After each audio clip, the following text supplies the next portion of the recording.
Let's go. Eh ben c'est parti, nouveau podcast avec Quentin. Quentin, c'est combien de tièmes que tu fais du coup Deux, là-dessus? deuxième. Deuxième? Ouais, Le ça va. deuxième, ouais. Et Damien, premier du coup sur Limitless. Ouais. Bon après, il y a votre podcast avec Vincent. Là, vous en avez reprévu là, du coup un petit peu des épisodes d'ailleurs? Ouais, faut que je finisse les montages. Ils sont déjà prêts, on les a tournés, mais faut pas faire les montages. Ouais. On avait mis en stand-by le temps des preps, parce que c'était un peu tôt, mais voilà, ouais, Ouais. quelques en avance. Et ils sont bien en plus les formats, j'aime bien. Enfin, il y a de tout, il y a en longueur et tout, c'est pas mal, je trouve. Ouais, merci, ouais. Ouais, on essaie, il y a des sujets qui ne nécessitent pas non plus de s'étaler pendant des heures, donc Oui. autant aller à l'essentiel, et quand il y a besoin d'étaler plus, on développe, mais bon, Après, ça ça reste dépend. aussi un moyen aussi d'attirer aussi de la clientèle, mine de rien. Donc, tu peux pas tout donner non plus, tu vois. Ouais, c'est ça, exactement. Puis c'est aussi un moyen de montrer aux gens que tout n'est pas nécessaire de complexifier, quoi. Les trucs, pas se prendre le chou et en 10 minutes, c'est plié. Ouais, bien sûr. Ils ont tendance à vouloir faire des trucs ultra compliqués et en fait, pas besoin. Pas tout le temps en tout Bah, cas. de toute façon, c'est un peu con, mais plus tu cherches compliqué, et moins ça marche, tu vois. Ouais, Tu cherches compliqué quand t'as plus aucune solution c'est ça. qui te vient de façon automatique, tu vois. Exactement. Mais quand tu as une solution, bah oui, tu vas chercher un peu plus compliqué, mais est-ce que c'est toujours la première solution qu'il faut avoir? Non, pas du tout. Ouais. Il y a 10 trucs à faire avant de faire plus compliqué en général. C'est ça. En fait, au plus tu vas te Pas perdre. toujours. On le voit de toute façon, tous les gens qui arrivent en coaching, en début de coaching, ils veulent absolument savoir même sans parler de produits dopants, mais ils veulent toujours tout de suite savoir le complément que tu vas leur conseiller, que tu vas leur prescrire, qui va être magique. Mais en fait, tu leur dis non, on va commencer par la diète déjà. Tu sais. C'est ça. C'est tout con, Ouais, mais C'est ça, exactement. Bah, exactement. j'ai eu une nana hier qui m'a envoyé un message. Oui, Quentin, j'espère que tu vas bien. Qu'est-ce qui pourrait me faire avancer plus vite dans ma perte de poids, etc. Parce que j'arrive pas à progresser et je veux justement avoir un joli corps pour l'été, tu vois. Et j'ai bah déjà, de une, oublie tout ce qui est miracle parce que ça marche pas. Et de deux, est-ce que ta diète est correcte? Est-ce que ta diète, on cherche pas l'optimisation, mais est-ce que ta diète te correspond? Est-ce qu'elle est bonne? Déjà, ouais. Ah bah non, et puis je sais que la nana, bah, du coup, elle passe sa vie au restaurant en ce moment, parce que bah, je la connais. Donc, j'ai dit, bah tu vois, déjà ta première solution d'avancer, c'est d'arrêter ça. Et en il faut pas première. chercher compliqué. Et c'est con, mais c'est des choses compensatoires. Pourquoi on cherche toujours à compenser, Ouais. compenser, compenser? Ça sert strictement à rien. Bah oui, mais c'est Parce quand qu'il y a même plus plus. Là simple où de compenser que de faire que d'aller faire la bonne action, entre guillemets, la vraie action Ouais, qui c'est te sert ça. à rien. Exactement. Ce que Ouais, j'allais dire, la plupart, ils veulent pas changer ce qu'ils sont en train de faire, ils veulent juste trouver le truc qui leur permettra de continuer à le faire et d'avoir des résultats. Tu sais, c'est pour ça que moi, ça me gêne un peu quand tu vois passer des posts genre un donut égale, je sais pas, 60 minutes de tapis, tu vois. Ouais, Tu prends le problème à comment l'envers, quoi. développer, comment développer justement des troubles de comportement alimentaire, tu vois? de C'est ouf. con, mais c'est exactement ça. C'est Exactement. exactement ça, parce que tu as le côté addictif boulimie et tu as le côté phénomène compensatoire. Donc, Bien sûr. typiquement, t'es dans le TCA. Et après, c'est les deux. C'est bon. Et personne manque qu'un seul donut en plus, donc c'est En forcément parfait. plus, en plus, ouais. C'est clairement ça. Bon, euh, l'objectif du podcast, c'était de parler de Milos Sarcev. Bon, après, on parlera, je pense, peut-être d'autres coachs aussi, parce que ça va venir, à mon avis, dans la discussion. Pourquoi Milos? Parce que je pense que bah, déjà, tout le monde le connaît, à mon avis. Aussi parce que c'est un des seuls, je pense, qui donne autant d'informations gratuitement, mine de rien. Parce que ce soit ses podcasts, que ce soit, comme je disais, le séminaire qu'il a fait à Dubaï, qui est complètement gratuit quand même. Enfin, en tout cas, qui est disponible gratuitement sur YouTube en entier. Même ouais, voilà, il donne vraiment beaucoup d'infos, quand il repartage même aussi ses anciennes prépas sur son petit logbook là. Donc voilà, le but c'était de parler un petit peu de ça. Et puis de donner chacun notre avis, hein, parce qu'après, je pense que tous les trois, on a juste à être humble et se reconnaître que tout simplement, le mec, le jour où on aura atteint son niveau, c'est on aura bien performé. Donc en tant que coach, hein, pas forcément en tant qu'athlète, parce que bon, c'est aussi encore quelque chose, mais voilà, le but, c'est pas de cracher sur lui, c'est juste d'essayer de voir un peu bah, ce qu'on peut en dire, quoi. Donc je sais pas, vous avez quoi Et comme... est-ce que justement on peut en tirer des choses positives? Ouais, ouais, c'est ça, ouais. Parce Est-ce que que je pense vous, aussi que Est-ce qu'on peut tirer des choses positives pour des gens à notre niveau ou même justement plus bas en tant que naturel? Quand tu vois ce qu'il fait, c'est un peu compliqué à suivre la cadence, tu vois. Donc, est-ce que c'est positif? On verra ça aussi. Ouais, c'est ça. Est-ce que, bah, de toute façon, c'est comme pour tout, il y a à apprendre et à laisser, je pense. Et même, il y a certains de ces athlètes, je pense à Jimmy the Giant qui avait dit que à un moment donné, il était obligé d'arrêter de s'entraîner comme Milos lui demandait de s'entraîner parce que ça collait pas, en fait, tout simplement. Ouais, c'est plus, ouais. Euh, ouais, donc du coup, bah, je sais pas si vous voulez, on commence, je sais pas, sur l'entraînement, sur la diète. De toute façon, tout est lié avec lui, donc bon. Je Euh, pense, je Ouais. pense pas le plus complet. Je pense que c'est la diète aussi, tu vois. Tu corrèles plutôt la diète à l'entraînement que l'entraînement à la diète. bah je pense que pour Milos, ouais, c'est sa logique. Sa logique des choses, c'est Ouais. de dire, de toute façon, tu manges pour t'entraîner. Donc, Ouais. t'es obligé de voir ça comme ça, C'est ça. surtout dans son approche à lui. Alors après, c'est vrai que, enfin, en tout cas, quand moi je l'avais découvert, ce truc de dire la journée, il réfléchit pas dans le sens où on est en prépa ou pas en prépa. Il réfléchit dans le sens où une journée c'est 24 heures. En 24 heures, tu as trois phases où tu vas travailler sur le côté fat burning, le côté maintenance et le côté anabolique. Et ça, c'est le premier moi que j'ai vu qui fonctionnait comme ça sur une journée. Je pense que c'est le seul qui le fait. Hein. Peut-être plus maintenant, mais ouais, ça a été le seul à le faire comme ça pendant longtemps. Ouais. Après, bon, en fait, ça veut aussi dire tout simplement que tout ce qu'il fait, tout ce qu'il met en place au niveau de la diète, c'est que c'est réfléchi autour de l'entraînement, en fait. Mine de Enfin, rien. de toute façon, sa stratégie, après ça c'est aussi lié à sa stratégie, on en parlera, mais en termes de chimie de toute façon. Donc Ouais. Ouais, aussi, ouais. la façon dont il calibre ses diètes est faite parce qu'il agit comme ça aussi sur la chimie autour de l'entraînement et que de toute façon s'il fait pas comme ça, Il n'y a pas de ça marche pas sens. ce truc. Il n'y a pas de sens. Ouais, c'est ça. Mais à ce niveau-là, moi, qu'est-ce que j'avais un peu noté? Enfin, bon, forcément, de toute façon, on est obligé d'en parler, c'est les protéines par kilo de poids de corps de Milos. Parce que là, on est dans l'excès quand même de fou, quoi. C'est des 4, c'est des 5 grammes par kilo de poids de corps, c'est même plus, hein, je crois qu'il a fait pour certains. Ouais, 5 ou 6 même. Hein. Ouais. Avec les EA entre chaque repas et tout, en plus. Il est malade, quand même. Je Là, pense qu'il pour y a une moi, partie de clairement, ça. ouais, il est vraiment trop dans l'extrême à ce niveau-là. Il n'y a aucun intérêt en Ouais. soi. Ouais, et pour le coup, je pense qu'il y a une grosse partie de ça aussi qui sert à faire buzzer, à faire un peu de bruit autour de sa stratégie de nutrition. Le coup des œufs entre chaque repas, je pense qu'il n'y a aucun intérêt particulier. Mais ça permet de faire. Mine de rien, tout ça, c'est aussi beaucoup de com, beaucoup de bruit autour de ce qu'il fait, de sa stratégie. Ça intrigue les gens. Donc forcément, déjà, ils viennent voir ce que tu fais. Ouais. Maintenant, il n'y a plus besoin de ça, mais je pense qu'il n'y a pas d'intérêt particulier à faire ça. Après, c'est mon opinion, mais Ouais, après, je pense aussi que c'est un côté marketing, dans le sens où ouais, c'est ça. il fait des choses à côté. Donc, enfin, Clairement. je sais, je crois qu'il a pas sa marque. Il travaille avec Yamamoto, il me semble, non? Non, il travaille avec Gym Nutrition, non? C'est pas ça? Ouais, un truc comme ça. Je Je sais crois, plus hein. c'est en moto. Ouais. Il n'est Peut-être pas qu'il a chez changé Yamamoto. entre temps, mais. Mhm. Non, c'est Ah, Patrick Mais Tuor ouais, qui est. ouais. Il ouais, gravite je suis autour de d'accord. beaucoup de marques, lui, mais ouais, clairement, je pense qu'il y a du marketing. Ouais. Ouais, je pense. Pour cette partie-là, en tout cas, c'est quasi certain. Il peut y avoir un intérêt, je pense. Tu vois, je me dis, concrètement, quelqu'un qui est vraiment en fin de prep, euh, il faut cumuler les choses. Fin de prep, vegan, par exemple. Bon, avoir des EA quand même régulièrement dans ta journée, et encore, je dis régulièrement, je dis pas tout le long de la journée. Ok, ça peut être intéressant parce que tu es tellement en train de créer une déficience, mine de rien, que ouais, ça peut Ouais, être intéressant.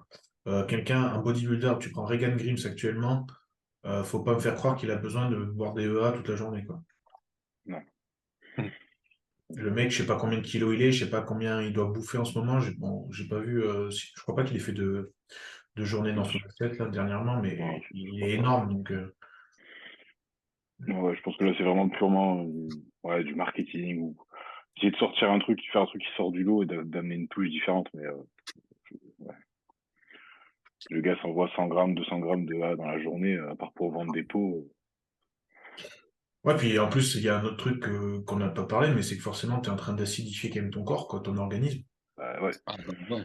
Et sachant que si t'es déjà à 5 ou 6 grammes de prod par kilo de poids de corps, c'est déjà bien acide, surtout en fin de prep pour le coup. Donc, Ouais. parce que là, c'est. Ouais, c'est clairement contre-productif. Et il y a un autre truc que moi je trouve Ouais, contre-productif, c'est d'être aussi haut en protéines. Pourquoi? Parce que, bon, alors tu peux peut-être dans un extrême arriver à très très haut en protéines sur une fin de prep, ça c'est, entre guillemets, c'est logique, c'est normal. Mais quand tu es en début de prep ou quand tu es en hors saison, ça veut dire que tu sacrifies les autres substrats qui sont plus intéressants pour le bodybuilding, typiquement. Alors en plus, lui, il a une stratégie d'entraînement où on vide les stocks de glycogène, mais si tu as plus de stocks de glycogène via le glucose, est-ce que c'est pas plus intéressant que d'avoir toute cet espace qui est déjà pris par les protéines? Ben, je pense aussi que c'est lié aussi à sa chimie, tu vois. Comme il dit, il est plutôt fan de vider les stocks de glycogène. Donc, après, est-ce qu'il cherche aussi justement à faire cette fameuse néoglucogénèse qui fait que tu transformes justement la protéine Ouais, en glucose? Ça reste aussi quelque chose d'assez c'est théorique aussi quand même, hein. perturbant. Moi, je ouais, trouve puis pas que ce soit genre, utile, mais bon, après, ouais, il a ses raisons de le faire, je pense. ouais. Puis à côté, de toute façon, enfin, Milos, on sait très bien qu'il est euh, le mec qui a introduit l'insuline, ou plus ou moins dans le body. Genre, à côté de tout ça, il envoie tellement d'insuline et tellement de carbs que de toute façon, la glucogène, elle se fait pas, je pense. Je suis d'accord avec Alex sur le fait que autant de prod, ça prend juste de la place dans l'estomac. Ça, à mon avis, il n'y a pas tout le monde qui peut encaisser ça au niveau digestif sur du long terme. Et à côté de ça, néoglucogénèse, je pense qu'elle se fait pas. Et si tu envoies 200 grammes de carbs avant, 200 grammes après, 100 grammes pendant, en termes de carbs, c'est déjà colossal, tu vois. Plus après, jusqu'à autour de la journée. Donc, ouais, je suis assez d'accord sur le fait que ça, je trouve que c'est beaucoup, et qu'en termes de digestion, je vois pas l'intérêt du tout, quoi. C'est ça, puis même, Ouais, bah, du coup, ok, tu fais de la néoglucogénèse, admettons, mais ça veut dire que, en plus, avec les 2 entraînements par jour qu'il préconise, ça veut dire que ton système, tu es toujours en train de le faire travailler tout le temps, tout le temps, tout le temps. Ouais. Et du coup, pendant l'entraînement, est-ce qu'il est à 300% sur tes muscles ou est-ce qu'il est encore à 50-50 sur le système digestif plus les muscles? Tu vois? ouais, non, je suis d'accord dessus. Tu vois, c'est pour ça aussi que je me posais la question, c'est est-ce que justement il cherche justement la néoglucogénèse ou c'est surtout ben, un phénomène comme on dit tous que c'est de la surcharge inutile, tu vois. C'est pour moi, je trouve que après, je suis pas d'accord, mais s'il le fait pour lui, peut-être que lui, il a ses raisons de le faire beaucoup plus précis, tu vois, dans la profondeur de sa vision des choses. Mais bon. Là où c'est Faut voir délicat les globalités. Après, c'est sûr que 4-5 grammes par poids de corps, c'est énorme. C'est même juste astronomique. c'est costaud, ouais. Et là où c'est délicat quand tu plus que des gars à son niveau au fond, c'est, tu peux pas lui dire ça sert à rien de faire ce que tu fais, parce que de toute façon, ça marche parfaitement, tu vois. Alors peut-être C'est qu'il ça. aurait les mêmes résultats en étant à 3 grammes, mais il est à 6 et ça veille, et ça marche. Donc, c'est délicat de, nous, enfin, en tout cas, moi, de mon point de vue, je trouve que ça sert à rien, mais je pourrais pas lui dire, ça marche pas ton truc, ça sert à rien, parce que de toute façon, ça marche, ce qu'il fait. Donc, est-ce que ce serait pareil avec moi? Peut-être. Je pense que d'un point de vue digestif, à long terme, tout le monde le tient pas, et sur le panel d'athlètes qu'il a, je pense qu'on sait pas tous. On voit les têtes d'affiche, on voit des Reagan, il y avait des Jamie, etc. Mais sur le nombre d'athlètes qu'il a, je suis pas sûr qu'ils tiennent tous autant de protéines à digérer dans la journée, Non. clairement. Donc on voit les têtes d'affiche, ok, ça marche, on va pas dire ça marche pas, parce que bah, comme tu as dit, Reagan il est énorme, et ça a l'air de bien fonctionner ce qu'ils font ensemble depuis maintenant, enfin, 1 an qu'ils sont ensemble, 2 ans, Ouais, peut-être bien 2 ans maintenant, même limite, ouais. Ça deux fait ans, ouais. 2 ans, ouais. Donc on peut pas dire que ça fonctionne pas, mais je pense que ouais, tout le monde peut pas l'encaisser. On voit pas tous les gars qui l'ont en suivi, qui sont peut-être pas du coup en manger autant parce qu'ils le tiennent pas non plus. Et dans quelle mesure ce serait moins efficace s'il était en dessous, ça malheureusement on le saura pas parce que ça marche. Ouais, c'est ça. Après, il y a quelqu'un comme Aceto, il est très élevé aussi en protéines. Ouais. Après on parle de gars qui sont quand même quasi tous en open. Derrière il y a la team qui va avec. Je pense que monter à 4, 5, c'est peut-être pas déconnant. Au-delà, je pense que c'est vraiment pas utile, mais encore une fois, Ouais, après, ça a fonctionné, tu vois. après quelqu'un comme Tuor, lui, par contre, il est plus sur du modéré en protéines. Alors, c'est sûr que quand tu es modéré, que tu fais 130 kilos, c'est sûr que toi, tu regardes ça, tu fais même 100 kilos, tu dis, c'est pas du modéré. Mais en remettant les choses dans le contexte, comme tu dis, avec la chimie à côté, c'est peut-être pas déconnant non plus, quoi. Mais moi, je trouve que voilà, le truc, c'est C'est se priver en fait vraiment d'une capacité de carbs et peut-être de lipides aussi, parce qu'à un moment donné, bah, les lipides pour la santé, voilà, hein, tout simplement. Tu t'en prives un petit Ouais. peu du coup en ayant autant de place prise par les protéines, quoi. Après, ouais, après c'est un peu compliqué dans le sens où peut-être que lui, comme il se dit, ben, je sais que Chris Aceto, il fonctionne pas avec beaucoup de lipides, par exemple.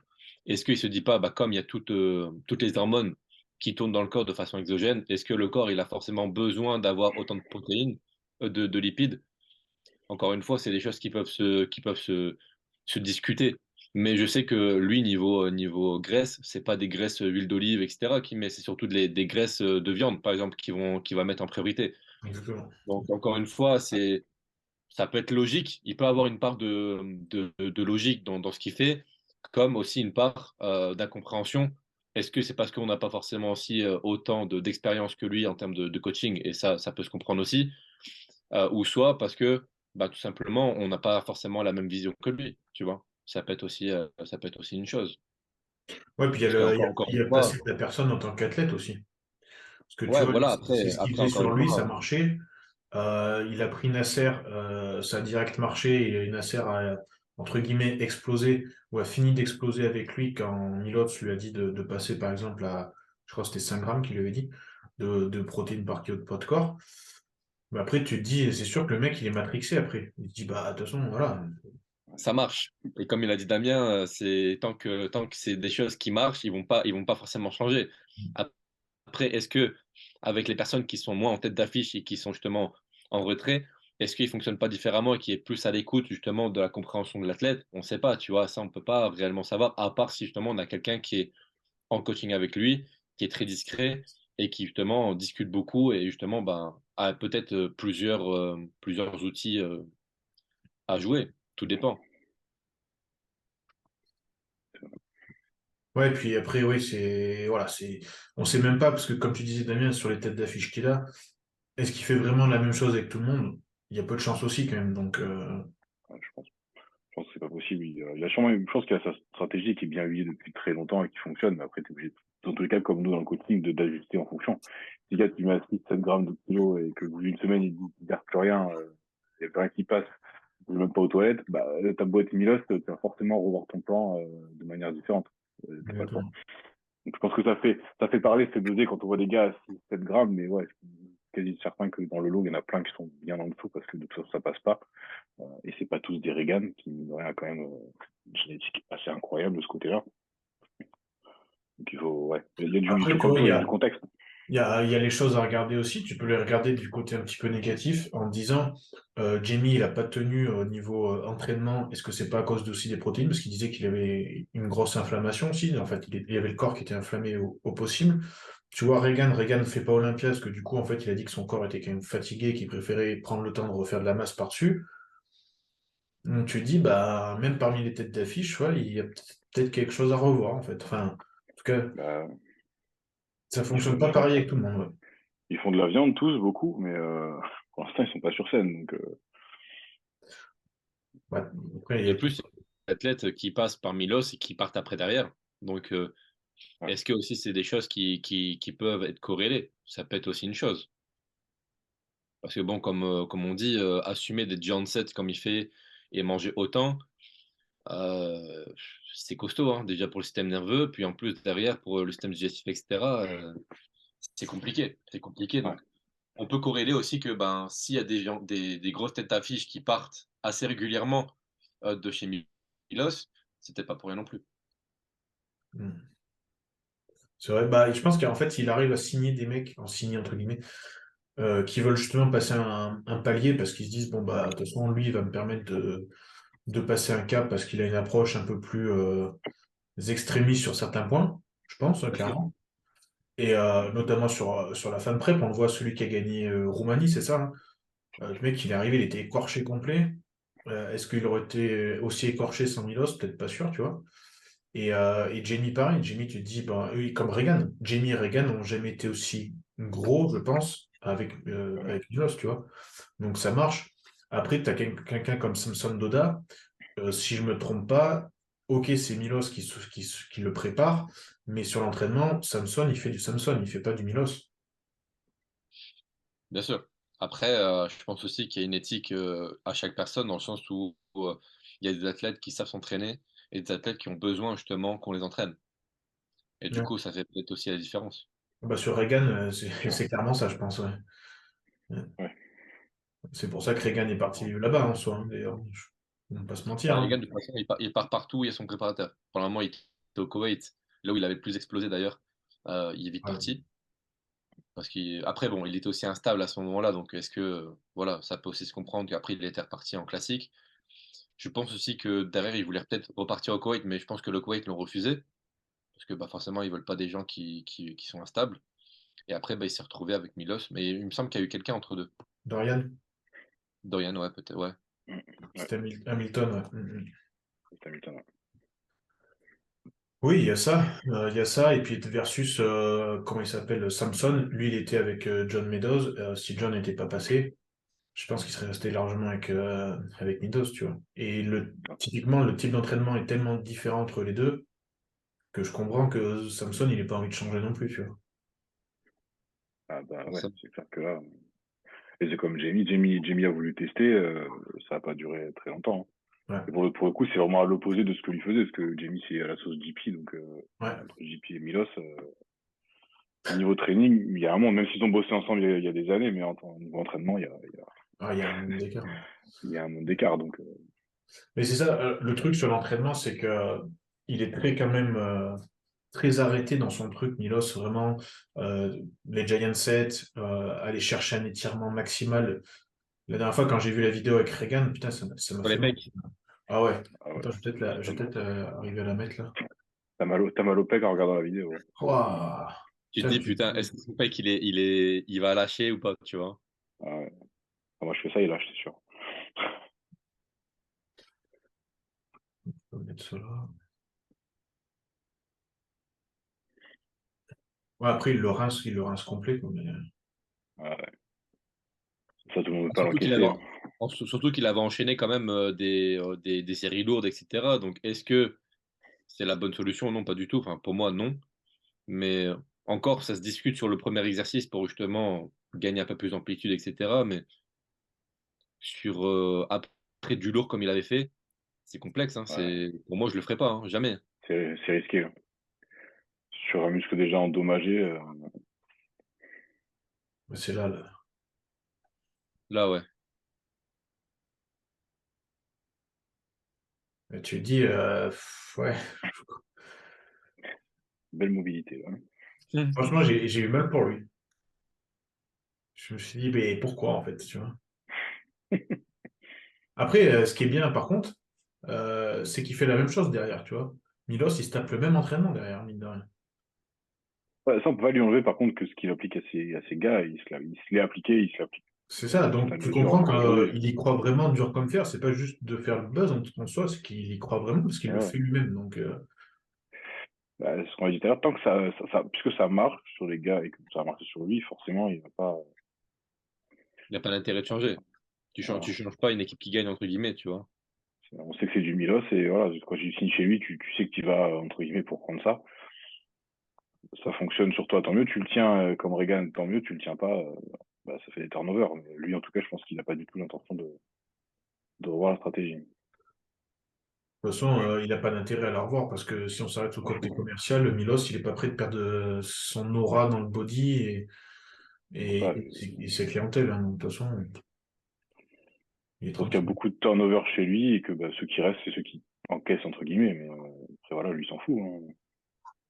C'est peut-être parce qu'il vient de l'URSS de l'époque et là-bas, ils s'en foutaient, ils fonctionnaient comme ça. On marche tout crève. C'est ça, c'est ça. Mais ouais, cet entraînement-là, tu dis, bon, après, Reagan, je trouve qu'il respire pas trop la santé quand même non plus. Elle a l'air fatigué. Ben, Ouais, c'est moi, ça. je pense qu'il a jamais respiré la santé de façon Reagan. Je pense que c'est quelqu'un, il a toujours fait, entre guillemets, pour moi, les mauvais choix dans tout ce dans tout ce qu'il a entrepris. Et c'est pour ça qu'on parlait de lui comme si c'était un Mister Olympia à en devenir, chose qu'il était possible d'avoir parce qu'il a une superbe ligne et il a quelque chose qui attire, mine de rien.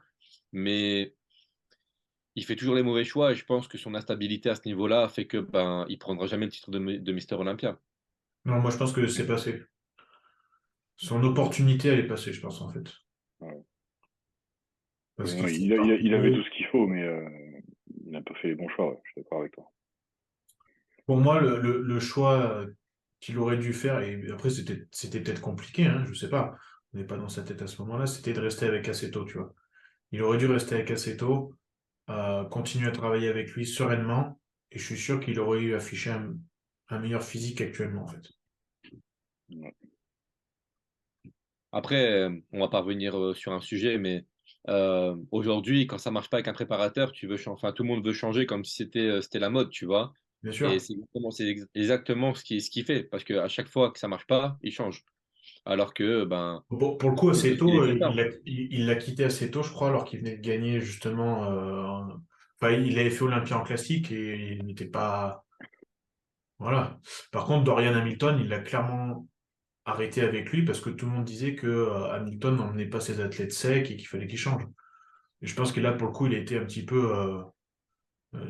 Il a été influencé. Voilà. Ouais. Versus Antoine, tu vois, Antoine qui restait avec Dorian, alors qu'on disait la même chose de lui, et puis finalement, Antoine a gagné quand même deux pro shows, je pense, deux ou trois pro shows avec Dorian Hamilton. Il faut laisser aussi le temps, tu vois. Ouais. C'est un peu con, mais c'est pas en une compétition que tu gères un athlète parfaitement. Tu as toujours des réactions qui sont inattendues. Et c'est justement avec les choses inattendues que tu peux peaufiner par la suite et anticiper tout ce qui suit sur la longue. Donc, c'est un peu con. Quand il est passé pro et qui justement enchaînait les pro shows, pour moi, il était incroyable. Et plus le temps y passait, et plus ça se dégradait pour Egan. Ouais. Ça, c'est un D'ailleurs, côté quand il aussi, il est y a passé aussi un pro, côté hype sur les réseaux qui l'a un peu. Ouais, Il y a eu une période où il s'est, enfin pas égaré, mais voilà, beaucoup trop de réseaux sociaux, beaucoup plus orienté sur ça que vraiment sur son body. On va pas dire qu'il a fait une Von Moger, mais à son échelle, il est passé quand même à côté de pas mal de choses, je pense, en se concentrant ailleurs que sur le body, alors que s'il avait vraiment fait du focus body tout le temps, je ouais. pense Ouais, mais aujourd'hui, il pourrait être dans le top. Ouais. à la fois maintenant, c'est un des bodybuilders pro qui est le plus riche, je crois, Ouais, en voilà. Après, mais activité. après c'est des choix. Si lui, ça ne le dérange pas d'être passé potentiellement à côté d'une grande carrière, plus grande carrière en tant que bodybuilder Mm. pur. Bien sûr, aujourd'hui, je crois qu'il est tranquille pour la fin de ses jours, du côté financier, c'est certain. Mais il aurait pu être mieux sur le côté sport pur s'il y avait eu plus de focus, je pense, sur une période de sa carrière.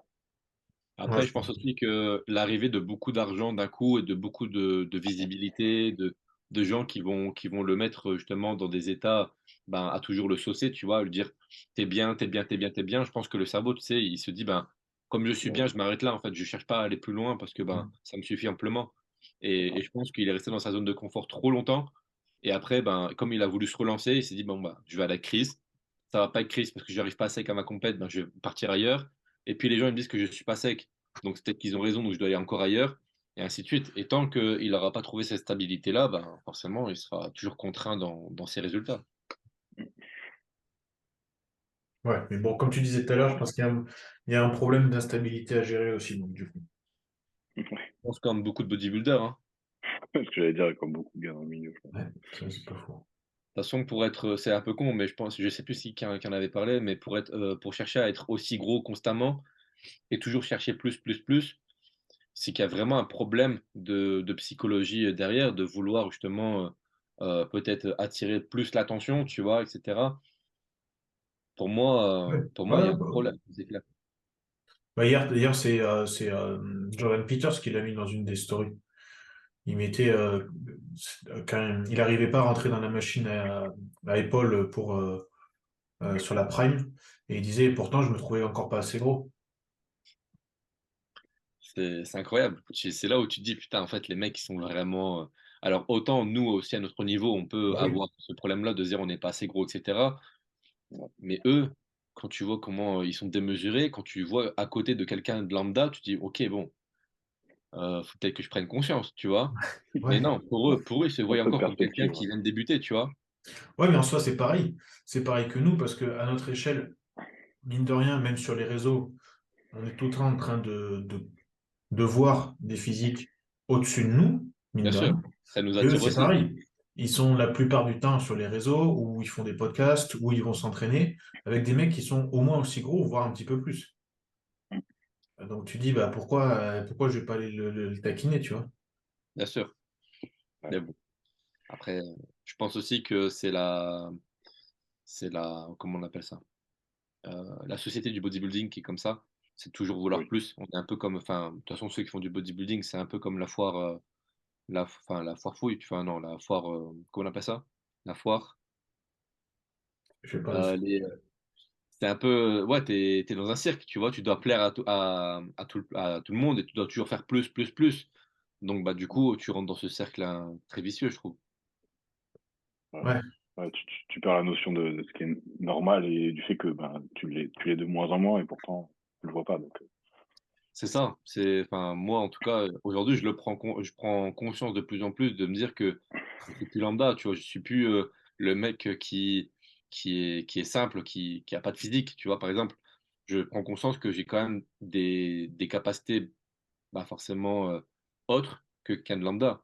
Parce qu'au final, je me dis, bon, ben, pourquoi on m'appelle toujours quand je dois porter du lourd, etc. C'est pas pour Ouais. rien, tu vois. hum, Donc après, je me dis, bon, bah, c'est qu'il y a bien un impact. C'est que je suis plus quelqu'un ouais, de lambda, tu vois, tout simplement. c'est clair. Et après, tu te dis, Mais bon, ça, bah, ok, c'est vrai que je pense que les réseaux déforment énormément cette notion-là et on est matrixé par ce qu'on fait. Mm. ouais. J'en Bah, parlais il y a toujours pas avoir longtemps. plus beau, bah, comme m'a dit Alex, Ouais, toujours avoir plus beau, plus fort. Quand tu vas sur des compètes que tu finis troisième, alors que le mec, le mec qui est premier, il est peut-être plus fin que toi, bah, tu te dis, bah, je vais toujours être plus gros pour justement être plus impressionnant. Alors qu'en soi, ben, le bodybuilding, c'est une question d'art, c'est une Ouais, question regarde, de c'est visuel. pareil. Et là, je sais pas ce que vous allez en penser. Bon, on sort un peu du truc Milos, mais en soi, je trouve que c'est bien aussi d'en parler. Mais tu vois, Terence, clairement, alors après, ça c'est mon avis, hein. Je sais pas si elles y sont, ces updates là. Ouais, celle-là. la dernière, ouais. Pour moi, quand j'ai vu ça, je me suis dit, on n'est plus dans le classique. Vers 212, là. Voilà, on est d'accord, tu vois, clairement. Et on peut pas dire qu'il est pas beau, Non, c'est pas ça. C'est Ouais. juste que là, il veut tellement aller battre Chris que le choix a été fait bah, de toute façon, de mettre de la viande le plus possible, d'être le plus freaky possible, quoi. Et, ah, mais Il a est-ce la que chance, après, il a la chance d'avoir de base une super ligne et que ça reste malgré tout comme hyper esthétique parce que tu vois, de face, il est beau. Mais Ouais, c'est bah, à vrai que part, là, ça me gêne un petit peu, mais ouais, ça commence à être trop là. Je suis d'accord avec toi. il y a quelque chose là. Mais ça, il a la chance d'avoir une taille ultra fine de base et que du coup, ça garde quand même des proportions qui sont Bien sûr. esthétiques. Tu regardes le Mais ouais, détaché, tout ça, c'est. cette année, il a fait un bond en avant qui, je pense, qui borderline avec la catégorie, en tout cas, ce que Ouais, nous on aime dans la catégorie, je pense. je pense aussi. Et puis du coup, bah, ça va, une fois de plus, ça va accentuer le fait qu'on dit justement qu'il est plus petit que Chris, que même Ramon ou Urs. Et vu qu'il est plus petit encore, eh ben, ça va renforcer ce look. On va se dire, ouais, mais il faut qu'il aille en 212, tu vois. Comme ça avait fait avec Breon, hein. Ouais. bah, je pense Ah, aussi que il va se sentir limité après derrière, tu vois, parce que je pense clairement que c'est sa dernière année en classique, parce qu'après sinon il va devoir tirer de plus en plus sur le régime. Et c'est des mecs qui aiment s'entraîner, qui aiment justement être nos limites. Et je me dis, est-ce que Ruff, il va être justement intelligent de se dire, ok, je réduis justement tout ce que je dois faire, je réduis aussi ce que je dois prendre pour justement rester dans la catégorie et justement performer dedans, parce que comme Chris l'a dit, Chris Bumstead, il a dit que bah, c'est sa dernière année. Donc, potentiellement, Ruff, il peut justement enchaîner derrière quelques titres. Donc, à voir aussi à lui en fonction de ce qu'il veut faire en termes de carrière. Ouais, je suis d'accord avec toi, mais regarde, Breon ne sait pas s'arrêter. Et pour autant, ça fait peut-être 2, 3 ans qu'il aurait dû peut-être partir en 212, tu vois.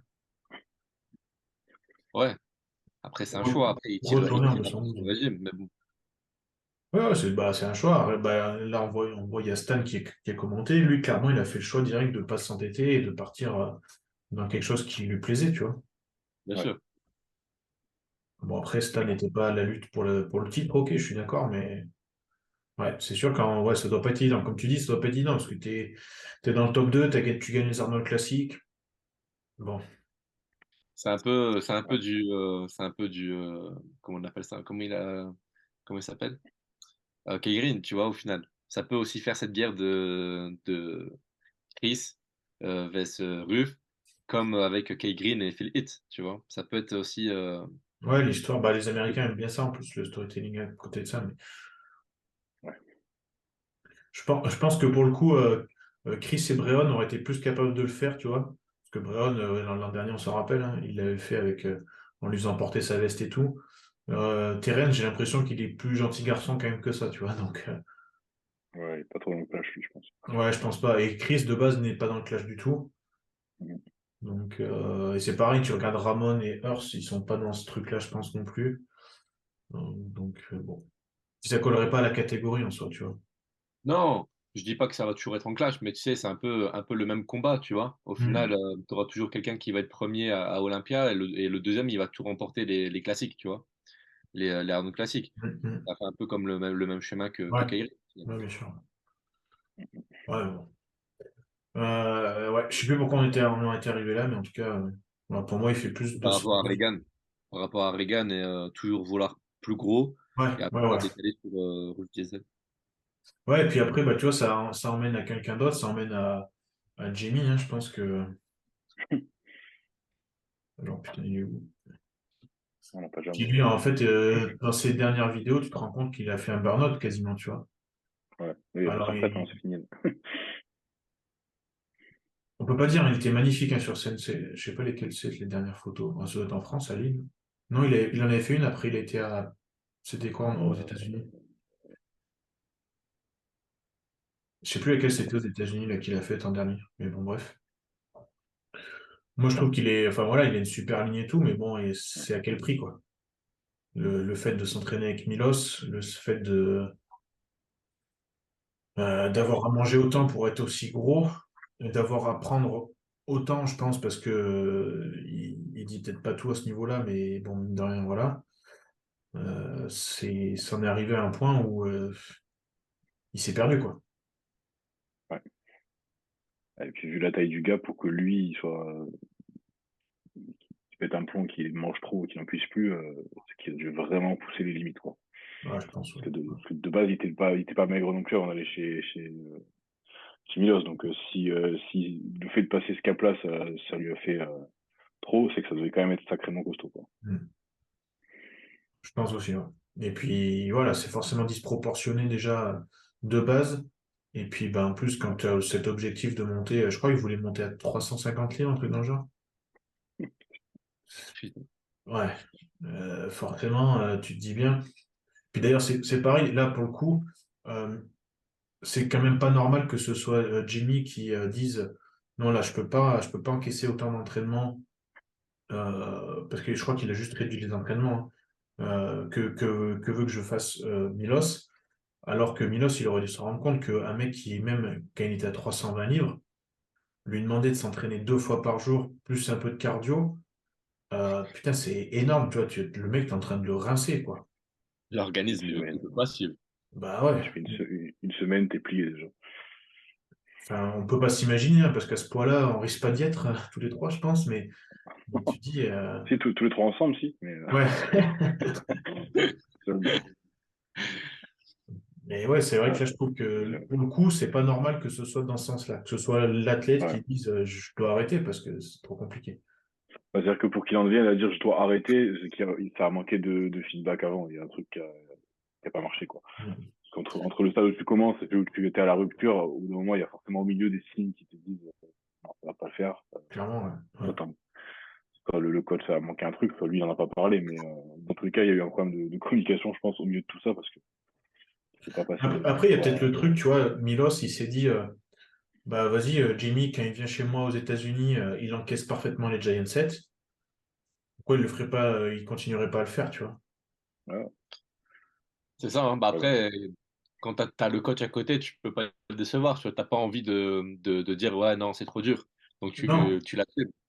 Puis c'est Non. pareil, le contexte n'est pas le même. Tu viens pour une semaine versus tu Ouais, vas voilà. t'entraîner pendant 3 mois comme ça. Ce que j'allais dire, tu viens une semaine de vacances à Vegas et t'encaisses, ok, mais tu dois le faire après, voilà, pendant 3 mois, c'est autre chose. C'est pas du tout le même truc. Et c'est pareil, en plus, je crois il s'entraînait en tout cas pour sa prep dans sa salle, tout seul. Ouais. Tiens, tout seul, vas-y, va enchaîner 7 ou 8 exos de jambes. Je pense que tu arrives 8 au exos quatrième. avec 5 séries à chaque fois. Ouais, en plus, c'est quand même compliqué. Bah, là, pour le coup, avec Luc Molines, on en a parlé parce il s'était à l'époque entraîné au Coliseum par Milos avec Ben Pack. Il m'a dit c'était une enculerie, quoi, le truc. C'était une enculerie. Parce que, et le mec, enfin, Milos, il en avait rien à foutre dans le sens où tu finis, c'est ça, hein, c'est le truc, c'est tu finis le Giant Set, mais peu importe le coup que ça, c'est-à-dire que c'était sur les 100 jambes qu'ils avaient fait. Si les lombaires c'est dégueulasse, c'est pas grave. Si tu fais des rebonds sur le squat, c'est pas grave. Le but, c'est juste en fait de faire les Tout, reps. quoi. Ok, c'est cool. Donc tu te dis, bon, ouais, c'est peut-être vraiment pas pour tout le monde, quoi. C'est Enfin, c'est clairement pas. Ne serait-ce que ça, déjà, si t'es pas fait physiquement pour encaisser, autant articulairement pour encaisser ça, plus, ouais. tu vas faire 2 semaines, tu vas te péter un truc, c'est sûr. Les étirements qu'on a vu tout à l'heure sur le chest à Reagan, si t'es pas solide articulairement de ce côté-là ou que les tendons sont un peu fragiles chez toi, tu fais une séance, 2 séances, c'est terminé, quoi. C'est Ah pareil, bah ouais. une vidéo des jambes qui fait Reagan avec Milos, putain, sur le squat guidé, oh, ça m'avait fait de la peine. Je sais pas si c'est celle-là ou pas. Non, ça doit pas être celle-là. Mais tu dis, ouais, putain, le mec, en fait, il est plus du tout en. C'est peut-être ça. Plus du tout sur les cuisses, en fait. C'est juste, tu descends de ton point A à ton point B et tu te démerdes pour remonter, quoi. Ouais. Mais derrière, ouais, comment dire, l'intégrité physique de ton athlète, clairement, tu le chies dessus, en fait, quoi. Ah ouais. Bah, t'en tiens même pas compte, en fait. S'il tient, il Ouais. tient, s'il tient pas. Mais comme tu disais, ça passe ou ça casse, quoi. Ça doit pas être Non, celle-là. bah, si t'as pas la génétique qui va bien pour faire ça, pour le coup,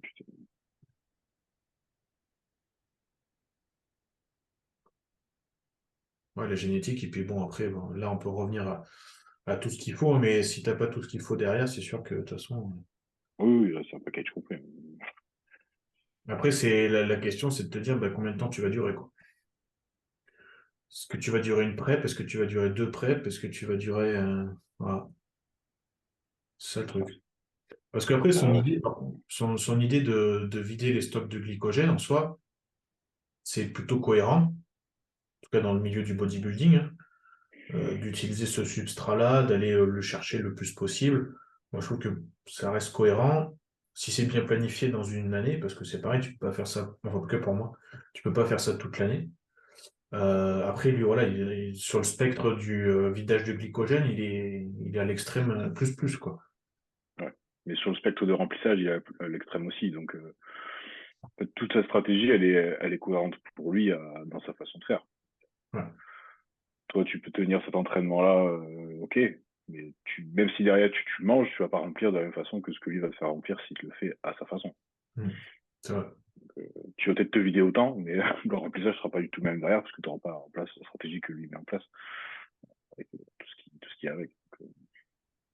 Bah, surtout que bon, tu utilises les stocks de glycogène, ok, mais bon, le stock de lipides, il se vide aussi, tu vois. Et je pense pas que Milos est fan aussi de lipides. Donc à un moment donné, bah, il y a bien quelque chose qui bug, tu vois. C'est pour ça aussi que les gens sont enflammés de partout. Ils ont toujours des problèmes aussi au niveau nerveux. Ils n'arrivent pas à récupérer parce qu'il n'y a pas assez de lipides aussi, tu vois. Et bien Ouais. que bah, forcément ce produit, oui, on est d'accord que la fonction lipidique est moindre, elle fonctionne un peu moins.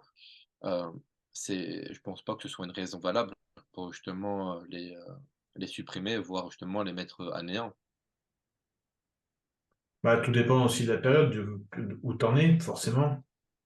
Oui, Mais, forcément. mais clairement, oui, c'est peut-être plutôt intéressant justement d'essayer d'optimiser la fonction plutôt que de continuer à lui mettre le pied dessus, quoi. Moi, je pense que c'est ce qu'il fait. Lui, il appuie dessus tant que ça tient, hein. Mm. Bah, Ouais. Voilà, enfin, c'est très complexe à en parler parce qu'au final, on n'est pas, c'est pas comme si on avait vécu avec lui, on a fait un stage de 3 mois avec lui pour comprendre tout ce qui se passe, tu vois. Même, je pense, en 3 mois, tu comprends pas tout ce qui se passe non plus. Ouais, mais alors, déjà 3 mois avec lui, moi, je suis pas sûr que je l'ai fait, tu vois. Ouais, je fais un stage d'observation, justement, je fais rien du tout. Ouais, c'est ça. Ouais, justement, tu fais un stage Quand tu étais en de- troisième, tu vas juste comme ça Ça, pour regarder. Ouais. je prends des notes à côté, je dis, ah, il va mourir le monsieur, là, il va mourir, ouais, bien sûr.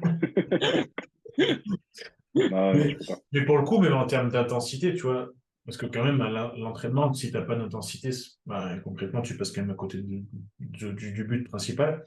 Je me dis, comment tu peux être en full intensité? Alors oui, tu as l'intensité via la durée de l'effort, mais est-ce que tu as l'intensité via la tension? Là, je suis pas convaincu du coup. Non, je pense pas.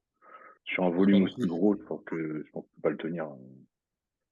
C'est des cinq t'es six exercices, obligé d'avoir c'est pas des deux muscles séries par secondaires qui exo, tiennent quoi. tout le truc, même articulairement parlant. C'est les muscles secondaires vont même saturer et ensuite c'est les articulations qui vont prendre le dessus constamment. Donc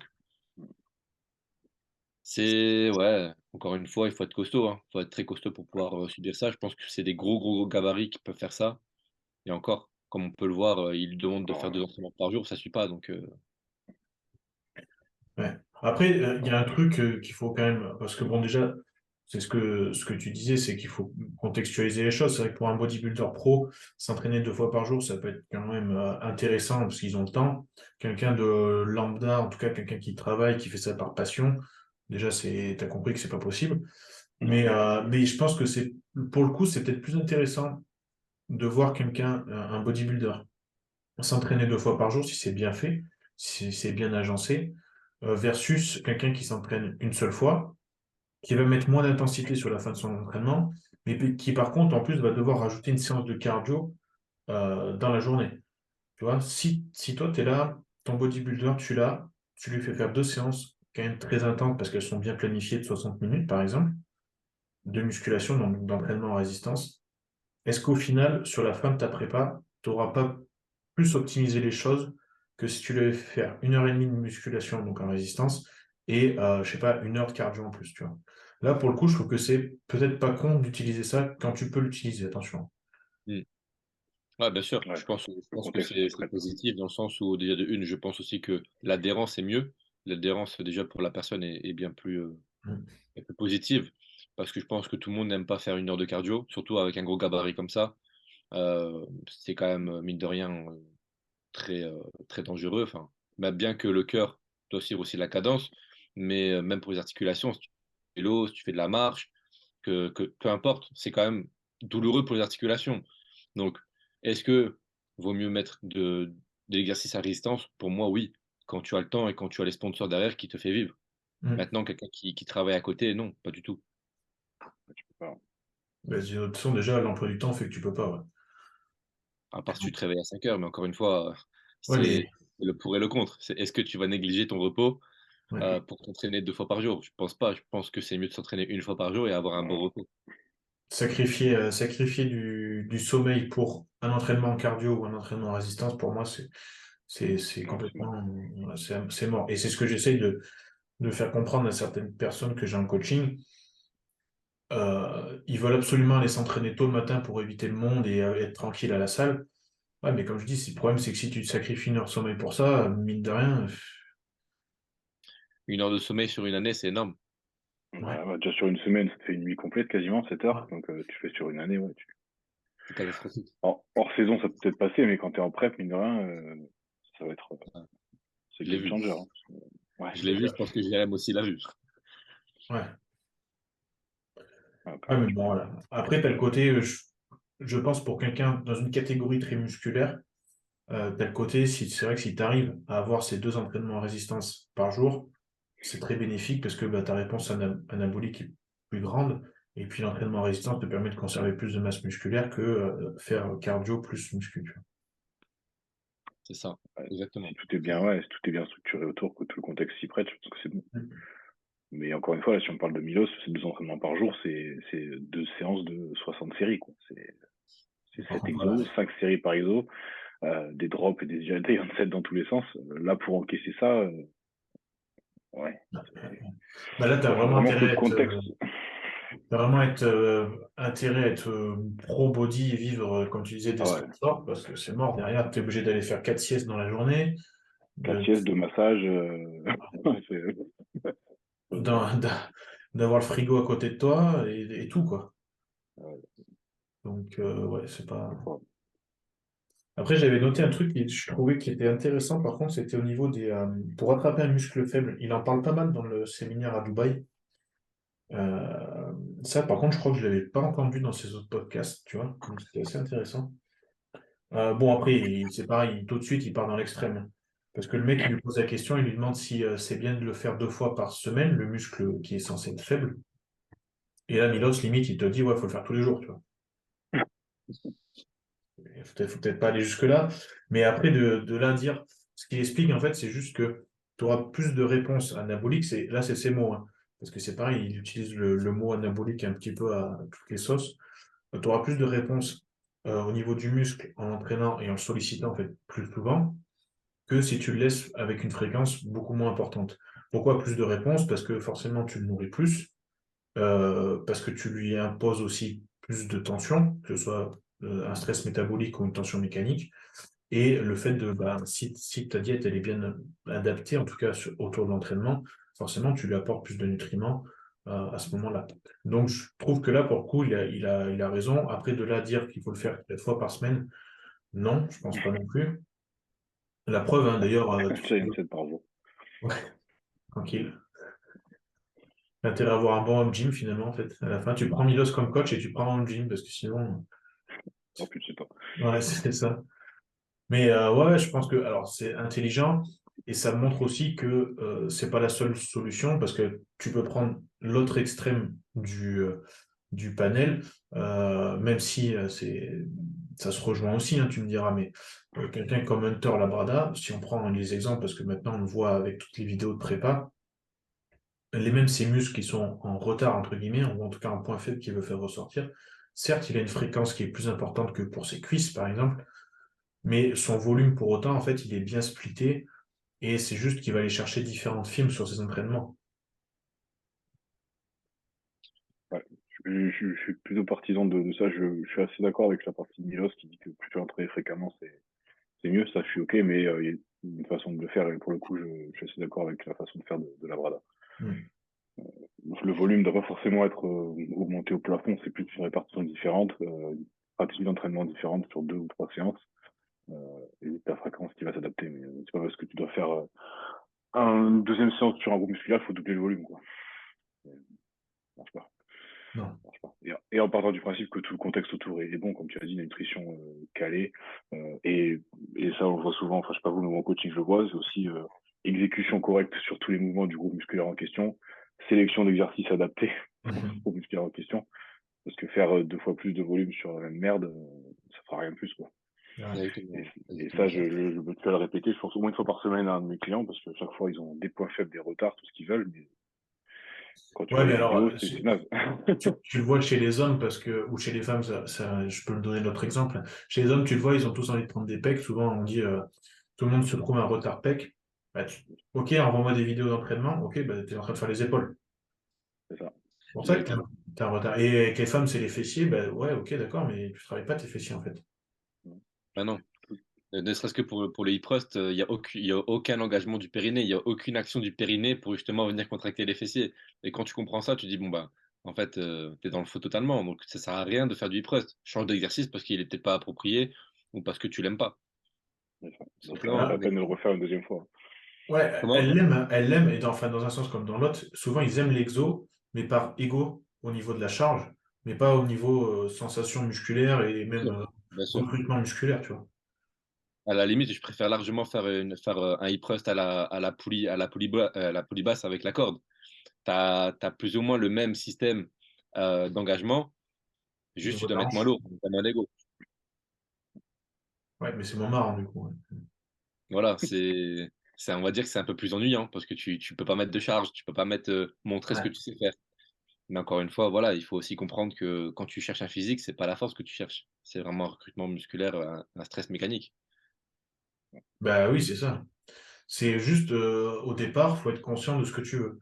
Comme tu dis, si tu veux claquer des PR comme tout le monde dit, ouais, c'est une chose, mais dans ce cas, tu pars pas sur le même objectif en soi. Ah bah non, c'est Et clairement. là, ce que ça revient à ce que tu disais, Damien, ta sélection d'exercices est différente, ton volume est différent, ta fréquence d'entraînement est Ouais, différente, c'est ta normal. planification est différente en fait. si tout est calé comme il faut, tu peux faire des PR, c'est pas un problème de progresser. Si ce mouvement est qualitatif, si tu fais des PR juste parce que tu pousses plus lourd comme un débile, Voilà. non. Fais des PR quand ton muscle est contracté, ok, ça c'est cool, tu progresses, ça motive. Visuellement, moi je suis partisan des logbooks. Ouais, je suis content quand je gratte une rep, mais sur un exercice où je bosse le muscle en question. Exactement. Et Donc, puis, comme tu dis, ta surcharge progressive, c'est très important, il faut la prendre en compte. Mais il y a surcharge progressive et surcharge progressive, quoi. ouais, c'est ça. C'est C'est ça. juste Tu dois surcharge articulaire, c'est pas la peine. juste oublier le mot charge. C'est simple, aussi simple que ça. Tu mets le charge de côté et tu mets sur tension, sur répétition. Ouais, sur tension, ce Surtension serait bien. progressive. Surtension Sur tension, progressive. ouais, franchement, ce serait pas mal de dire ça comme ça, parce que Ouais, la c'est plus tension, ça. représentatif pour le coup. Hmm. C'est ça qu'il faut. C'est ce Mais que, c'est moi, ce que j'utilise. Moi, personnellement, j'ai fait une vidéo dans un groupe de mes coachings où je disais que le mot charge, il fallait l'oublier, mais le remplacer par justement ce que l'on cherche plus particulièrement quand on cherche un physique, c'est justement d'ajouter de la surtension et justement de la surrépétition. Et hier, j'étais en coaching avec une nana à moi, en coaching, et elle me dit, mais pourquoi je cherche toujours la charge? J'ai dit, mais regarde, je vais te mettre en PLS littéralement, juste avec des répétitions en plus. Et quand elle cherchait 6 reps au squat, et ben, au final, je lui ai dit, bah, tu vois, regarde, pourquoi tu cherches à augmenter alors que tu n'es pas capable encore d'avoir un mouvement clean dessus?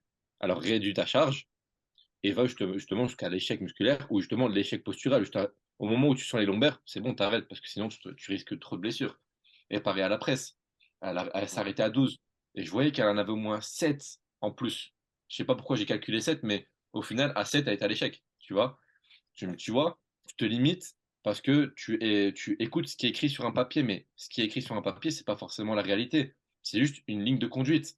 Cherche toujours à augmenter la répétition ou la tension au lieu de recruter toujours le cerveau à dire plus, plus, plus de charge. On s'en fout de la charge, c'est juste un moyen. ouais, exactement. C'est un moyen. Totalement d'accord. Et Après, il là, y a bah, un du truc coup, que je et la vois derrière. philosophie, ça n'a rien à voir. Oui, ouais, mais derrière, les résultats seront les mêmes. Là, il y a quelques clients sur lesquels je me bats aussi par rapport à ça. C'est oublie cette charge, quoi. Oublie cette charge. Ça sert à rien. Bon, il y en a certains, on va pas se mentir, ils abandonnent, ils envoient plus de vidéos, tu vois. Moi, bon, voilà, mais je sais du coup le pourquoi du comment aussi. C'est ça le problème. Ce qui est C'est que dommage. je trouve aussi que, je pense qu'on a tous ça en coaching, c'est que les gens sont susceptibles parce que justement ils se disent mais en fait j'arrive jamais, il est jamais content de moi, tu vois. Ouais, ouais, Pas c'est qu'on ça. n'est pas content de vous, c'est pas qu'on n'est pas content du résultat, c'est juste qu'on fait en sorte de vous amener là où vous avez jamais été, là où vous stagnez. Quand vous stagnez et que vous comprenez pas pourquoi, nous on sait pourquoi, parce que la tension mécanique elle est pas bonne ou parce que bah, justement les exécutions ne sont pas bonnes non plus. Donc on cherche justement à régler les problèmes. Mais si vous n'êtes pas capable justement d'écouter et d'apprécier justement et de se dire, OK, il a raison, je vais travailler et la semaine prochaine, je lui renvoie une vidéo avec le bon mouvement, même si on n'est pas là pour sentir s'il contracte bien un muscle, mais en tout cas, le mouvement, tu le vois. Mm. Donc tu peux te dire que OK, c'est OK, et là c'est bien. Là c'est bien, c'est OK. Exactement. Tu peux ne pas envoyer de mouvement quand c'est OK, mais quand ce n'est pas OK, continue d'envoyer des vidéos. En tout cas, Ouais, force-toi à le faire. Comme tu dis, on n'est pas dans le jugement. De toute façon, c'est pas notre métier de juger et de condamner les gens. C'est juste la critique, qu'elle soit négative ou positive, elle est constructive, ce qu'on fait. C'est notre but, on nous paye pour ça. ouais, exactement. Bien sûr. Moi, je leur dis, ça, je l'ai piqué à, c'est un coach de basket américain, je sais plus qui disait ça, qui dit que si ton coach est chiant avec toi, c'est qu'il se préoccupe de tes résultats. Tout simplement. Moi, si je les emmerde tous les 4 matins avec leurs vidéos et que je leur dis non, c'est pas bon, on recommence. C'est juste parce que j'ai envie de voir des résultats. Moi, en soi, le mouvement, je sais le faire, plus ou moins bien, euh, à mon niveau, mais je sais le faire. Et s'ils veulent pas apprendre à le faire correctement et qu'ils estiment que ce qu'on fait, c'est trop dur, il est jamais content et tout, bah, c'est pas la bonne vision des choses. Si on le fait, c'est qu'on a à cœur notre travail. On pourrait très bien dire, tiens, ton programme pour 12 semaines, puis on se voit plus tard, tu vois. Non, on C'est travaille pas c'est comme ça. surtout Enfin, que je pense que vous non plus. c'est ce qui se passe aujourd'hui. C'est ce Ouais, qui c'est se ce qui se passe passe aujourd'hui aujourd'hui. quand tu Mais cherches du coup, vraiment c'est à à faire du l'inverse. personnalisé, quand tu cherches vraiment à t'investir, à faire du personnalisé, bah tu remarques que tu as moins de clients potentiels que quelqu'un qui envoie un programme et ciao basta, tu vois. Et Ouais, mais nous, c'est ce t'en qu'on as c'est ce moins qu'on pour essaie. plusieurs raisons. C'est que le temps que tu investis sur chaque client est beaucoup plus important. Oui, bien Et sûr, mais je suis totalement d'accord avec contrario, toi. et à contrario, tu attires les gens qui ont vraiment aussi envie de s'investir, parce que nécessairement, vu que nous, on y passe plus de temps, on a des tarifs plus chers que ceux qui font du copier-coller, qui te laissent tranquille pendant 12 semaines. Ouais. C'est Et puis ça. à terme, de toute façon, peut-être pas à court terme, parce que court terme c'est compliqué, mais à moyen long terme, on aura des résultats qui seront meilleurs sur les gens qui restent et qui s'appliquent. Ouais. Je Bah, préfère surtout avoir qu'il a 30 attiré. clients qui vont rester un an à qui je vais faire chier et qui vont avoir des résultats plutôt que d'en prendre 50 qui vont tenir un mois parce que ça va pas leur plaire que je leur dise c'est pas bon ce que tu fais. Ils auront zéro résultat, c'est sûr et certain. Donc, Après, c'est c'est surtout que moins, tu c'est attires. toujours pareil, c'est l'histoire quantité-qualité. Au mieux 30 gars qui s'investissent et qui vont vraiment écouter ce que tu leur dis, ranger leur ego et quand tu leur dis ton squat c'est bien mais ça pourrait être mieux. Pas juste lire la fin de la phrase où ça pourrait être mieux et dire le début où c'est bien mais on peut faire mieux. Donc le gars qui va direct se braquer et puis t'envoyer des vidéos. De toute façon, à long terme, on attire aussi ce que l'on désire, mine de rien. Puisqu'au début, c'est Ouais. sûr que ben, forcément, tu attires aussi un peu, pas tout le monde, mais en tout cas, ce qui te reflète. Mais au plus tu fonctionnes et au plus justement tu as le choix de pouvoir trier, et au plus Ouais. forcément, bah, tu as des personnes qui te ressemblent pleinement, en tout cas dans la globalité. Bah oui, mais Plus bon, tu tries et puis je pense que ouais, faut le temps de faire vas-y, je les t'en prie. choses aussi comme il faut. Tu peux pas passer de. Je trouve que le bon exemple, et je sais que Damien, toi, tu as fait pas mal de visio avec lui, c'est Kaloum. Le, parce que là, on le voit tout de suite, il a une hype folle, mais il a ramé quand même, tu vois. Donc, Ouais, ça fait 15 ans qu'il coach. c'est Et, et pour, normal de et passer par là. pour le coup, pour avoir discuté un peu avec lui dans une des consultes, il a dit quelque chose qui rejoint un peu ce qu'on est en train de dire, c'est impose tes standards dès le début et tiens-toi à tes standards de travail. Nous, notre façon de travailler, c'est comme ça. Peut-être ça prendra plus de temps pour avoir, je sais pas combien de clients, pour la plupart, qu'un gars qui vend du programme et qui fait de la super com sur les réseaux. Mais si ton éthique de travail, elle est comme ça et que tu la tiens tout le long et que c'est cohérent, à terme, ça marchera. Le gars Ouais. qui envoie des programmes pour avoir des programmes, ça va durer un temps. Au bout d'un moment, les gens, ils sont pas bêtes. Ils sont naïfs au début. Au bout d'un moment, ils se rendent compte que ce qu'ils ont en face, c'est pas quali, que le gars, il ne répond pas, il n'y a pas de suivi. Ils progressent pas parce qu'il n'y a pas de correction de mouvement, ils vont se blesser. Enfin, voilà. Après, il y a un Nous, risque que je trouve, c'est que justement, bah, ça décrédibilise, mine de rien, la profession, et que du coup, il y a une partie de ces personnes-là qui ont choisi ces coachs-là, qui vont plus du tout faire confiance à n'importe quel coach, et qui vont soit partir chez des diététiciens, nutritionnistes reconnus par l'État, ou chez peu importe, mais des salles qui te vendent, tu sais, la clé USB, et tu as ton programme sur ta clé USB, tu vois. ouais, mais bon, ça c'est pareil dans toutes les professions. Tu as toujours un panier avec des pommes pourries qui vont gâcher le reste, tu vois. Ouais, c'est vrai. Là, on parle de coaching. Dans les préparateurs, c'est pareil. Tu as des gars qui vont faire n'importe quoi avec leurs athlètes et les athlètes vont arrêter parce que tous les prépas sont pourris pour eux, tu vois. Tu fais construire ta maison demain par un architecte qui est bancal, tu vas dire, ah putain, ils sont tous pourris, quoi. Ouais, c'est Tout vrai. seul. Donc, nous, c'est plus vu parce qu'il y a les réseaux sociaux aujourd'hui et qu'on est quand même un milieu qui est très réseaux sociaux. Mais je pense que c'est partout pareil. Il y a toujours une petite minorité, malheureusement, qui entache le milieu. Mais ça, comme tu dis, oui, malheureusement, c'est propre à tous les milieux. Ouais, La seule différence, c'est que nous, c'est visible. on passe aux questions du coup un peu les gars. Vas-y. Allez, Alors bon, il y en a une, elle est déjà répondue. Sur les diètes hyperprotéinées de Milos, bon ça c'est fait. Bon, celle sur Jérémy qui est arbitre de foot, bon bah du coup on peut pas lui poser la question, qui est pas là. Et après, alors, prédiction top 3 Olympia en Open. Open. Hmm. Je mets Asta pour voir. Franchement, moi les Open, c'est plus du tout ma cam. C'est plus du Ouais. tout ma cam, donc je regarde plus trop. J'ai pas vu les derniers updates de Adi. T'as pas vu avec les vidéos de Seboum? Non, j'ai pas vu. Ouais, je trouve qu'il est très très gros. Rami ou Adi? Rami? Adi, hein, Adi, Adi. Adi. Là j'ai mis Rami, mais Adi Choupan. Je regarde pas beaucoup non plus les Open, mais. Ah oui, effectivement. Il a explosé. Ouais, énorme. Et là, les épaules, il n'y a pas l'air d'avoir. Il faudrait voir s'il tourne, mais bon. Ouais, ouais. Ouais. Après, c'est pareil, à Et, côté de Big Ramy, est-ce que ça va paraître aussi impressionnant? il y a des fibres, hein, c'est pas du synthol. Non, là, ouais, tu peux pas dire, hein. Pouah. Ouais, moi je dirais Rami, Adi et Nick. Je sais pas dans quel ordre par contre. Ouais, alors, Nick, je me pose beaucoup de questions quand même. Ouais, mais il y a la hype. Il y a la hype, alors je suis totalement d'accord. Il le voit comme le Jay Cutler, donc je suis totalement d'accord avec toi. Pour les Américains, c'est important la hype, hein, donc Mais je sais pas s'il est aussi bien que l'an dernier, en fait. il est plus gros, il fait 10 livres de plus, quoi. 12 livres de plus. Ouais, ouais, je suis d'accord, mais tu vois, en termes de rendu, en fait, tout simplement. Ouais. Je sais pas. Puis bon, on a vu certaines vidéos. Alors là, c'est vrai qu'il tient bien son ventre, il n'y a pas de souci. Mais putain, c'est quand même chaud, hein. C'est chaud patate, hein, pour le tenir, hein. Quand il pose, il le tient bien, là, souvent. Faut voir après, faut pas qu'il relâche entre les pauses, mais Sachant qu'ils font beaucoup, beaucoup tirer maintenant.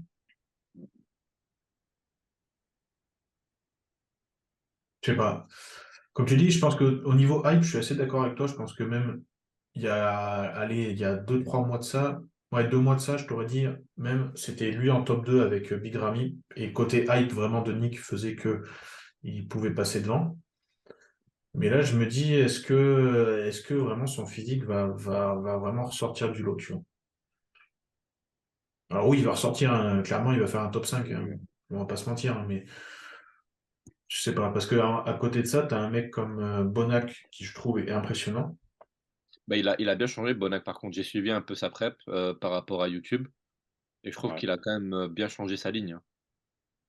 Euh, Bien c'est- que sa taille reste quand même très épaisse, mais Ouais, mais Ouais, le la travail avec, position. avec Chad Nichols, quand même, ça lui a fait du bien.